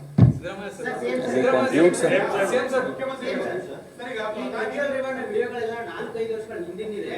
ಆಗ ಜೆಡಿಎಸ್ ಕಾಂಗ್ರೆಸ್ ಅಲೈನ್ಸ್ ಜೊತೆಗಿತ್ತು ಅಂತ ಸಿಟಿ ರವಿ ಆರೋಪ ಮಾಡಿದ್ರು. ಏನಂತ? ಪ್ರಜ್ವಲ್ ರೇವಣ್ಣ ಅವರ ಎಲ್ಲಾ ಲೈಂಗಿಕ ಹಗರಣದ ವಿಡಿಯೋಗಳು 4-5 ವರ್ಷಗಳ ಹಿಂದಿನದ್ದು. ಆಗ ಜೆಡಿಎಸ್ ಕಾಂಗ್ರೆಸ್ ಜೊತೆಗೆ ಅಲೈನ್ಸ್ ಅಲ್ಲಿ ಇತ್ತು, ನಮ್ಮ ಜೊತೆ ಇರಲಿಲ್ಲ. One more thing sir, 27 Prajwal Revanna ಅವರು ಸಿಟಿ ರವಿ ಸುಳ್ಳು ಹೇಳ್ತಾ ಇದ್ದಾರೆ. ಆಗ ಜೆಡಿಎಸ್ನವರು ಕೂಡ ಬಿಜೆಪಿಯವರು ಒಂದು ಕೊಮ್ಯುನಲ್ ಪಾರ್ಟಿ ಅಂತ ಹೇಳ್ತಾ ಇದ್ರು. ನಾವು ಯಾವ ಕಾರಣಕ್ಕೂ ಕೂಡ ಕಮ್ಯುನಲ್ ಪಾರ್ಟಿ ಜೊತೆ ಶಾಮೀಲಾಗಲ್ಲ ಅಂತ ಹೇಳಿದರು, ಮೈತ್ರಿ ಮಾಡ್ಕೊಳ್ಳಲ್ಲ ಅಂತ ಹೇಳಿದರು. ನಂಬರ್ 1. ದೇವೇಗೌಡರು ಏನು ಹೇಳಿದರು ಕಳೆದ ಲೋಕಸಭಾ ಚುನಾವಣೆಯಲ್ಲಿ? ಯಾವ ಕಾರಣಕ್ಕೂ ನರೇಂದ್ರ ಮೋದಿ ಮತ್ತೆ ಪ್ರಧಾನಮಂತ್ರಿ ಆಗಲ್ಲ, ನಾನೇನಾದ್ರು ಮುಂದಿನ ಜನ್ಮದಲ್ಲಿ ಹುಟ್ಟಿದ್ರೆ ಮುಸ್ಲಿಂ ಆಗಿ ಹುಡ್ತೀನಿ ಅಂತ ಹೇಳಿದರು. ಹೊರದೇಶ ಕೊಟ್ಟೋಯ್ತೀನಿ ಅಂತ ಹೇಳಿದರು. ಆಗ ಬಿಜೆಪಿ ಕೋಮುವಾದಿ ಪಕ್ಷದ ಜೊತೆ ಶಾಮೀಲಾಗಿದ್ರ? ಆಗ ಪ್ರಜ್ವಲ್ ರೇವಣ್ಣಂದು ವಿಡಿಯೋಗಳು ಹೊರಗಡೆ ಬಂದಿತ್ತ? ಕಂಪ್ಲೇಂಟ್ ಕೊಟ್ಟಿದ್ದೀರಾ? ವಿಕ್ಟಿಮ್ ಕಂಪ್ಲೇಂಟ್ ಕೊಟ್ಟಿದ್ದೀರಾ? ಈಗ ಕಂಪ್ಲೇಂಟ್ ಕೊಟ್ಟಿದ್ದಾರೆ. ಈಗ ಇದು ಗೊತ್ತಿದ್ದು ಕೂಡ ಡಿಸೆಂಬರ್ ತಿಂಗಳಲ್ಲಿ ಗೊತ್ತಾಗಿದ್ರು ಕೂಡ ಇವರು ಅಲಯನ್ಸ್ ಮಾಡ್ಕೊಂಡಿದ್ದಾರೆ. ಅಲಯನ್ಸ್ ಮಾಡ್ಕೊಂಡು ಅವ್ರನ್ನ ಗೊತ್ತಿದ್ದು ಕೂಡ ಪ್ರಜ್ವಲ್ ರೇವಣ್ಣನ ಕ್ಯಾಂಡಿಡೇಟ್ ಮಾಡಿದ್ರು ಕೂಡ ಒಪ್ಕೊಂಡಿದ್ದಾರೆ ಇವರು. ಅಮಿತ್ ಶಾ ಮತ್ತು ನರೇಂದ್ರ ಮೋದಿ ಒಪ್ಕೊಂಡಿದ್ದಾರೆ. ಅಮಿತ್ ಶಾ ಹೋಗಿ ಚುನಾವಣಾ ಪ್ರಚಾರ ಮಾಡಿದ್ದಾರೆ. ಇದಕ್ಕೇನು ಹೇಳ್ತಾರೆ?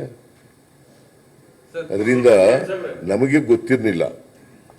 ಜೆಡಿಎಸ್ ಜೊತೆ ನಾವು ಮೈತ್ರಿ ಮಾಡ್ಕೊಳ್ಳುವಾಗ ಜೆಡಿಎಸ್ ಪಕ್ಷ ಕಮ್ಯುನಲ್ ಪಾರ್ಟಿಗಳ ಜೊತೆ ನಾವು ಸೇರಲ್ಲ, ಅವರು ಸೆಕ್ಯುಲರ್ ಪಾರ್ಟಿ ಅಂತ ನಾವು ಅಲಯನ್ಸ್ ಮಾಡ್ತೀವಿ. ಸರ್, ಏನಿಲ್ಲೊಂದು ಆರೋಪ ಅಂತಂದ್ರೆ ಸಂತ್ರಸ್ತೆಯಲ್ಲಿ ಇಟ್ಟಿದ್ರು, ಆ ಮನೆಯಲ್ಲಿ 40 ಜನ ಪೊಲೀಸರು ಹೋಗಿ ಹೊಡೆದು ಬಿಡದು ಅವರು ಕನ್ಫೆಷನ್ ಲೆಟರ್ ತಗೊಂಡಿದ್ದಾರೆ ಹಾಗೆ ಅಂತ ಆರೋಪ ಮಾಡ್ತಾರೆ. ಯಾರು? ಪೊಲೀಸರು 40 ಜನ ಪೊಲೀಸರು ಹೋಗಿ ಜೆಡಿಎಸ್ ನೋಡಿಯಪ್ಪ, ನಾವು ಯಾವುದು ಕೂಡ ಕಾನೂನು ಏನು ಮಾಡ್ತದೆ ಅದನ್ನು ಮಾತ್ರ ಮಾಡೋದು. ನಾವು ಯಾವುದು ಕೂಡ ಬಲಾತ್ಕಾರ ಮಾಡೋದಾಗ್ಲಿ, ಹಿಂಸೆ ಕೊಡೋದಾಗ್ಲಿ ಅದರಲ್ಲಿ ನಂಬಿಕೆ ಇಲ್ಲ. ನಾವು we believe in rule of law. You believe in rule of law. ಗೊತ್ತಾಯ್ತಾ? ಕಾನೂನು ಏನು ಹೇಳ್ತದೆ ಅದ್ರ ಪ್ರಕಾರ ಮಾಡ್ತೀವಿ.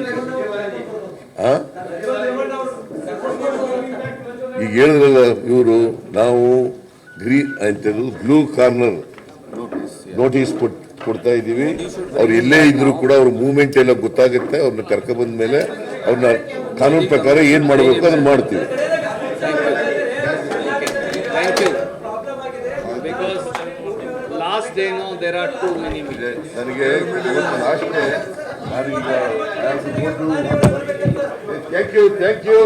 Thank you all.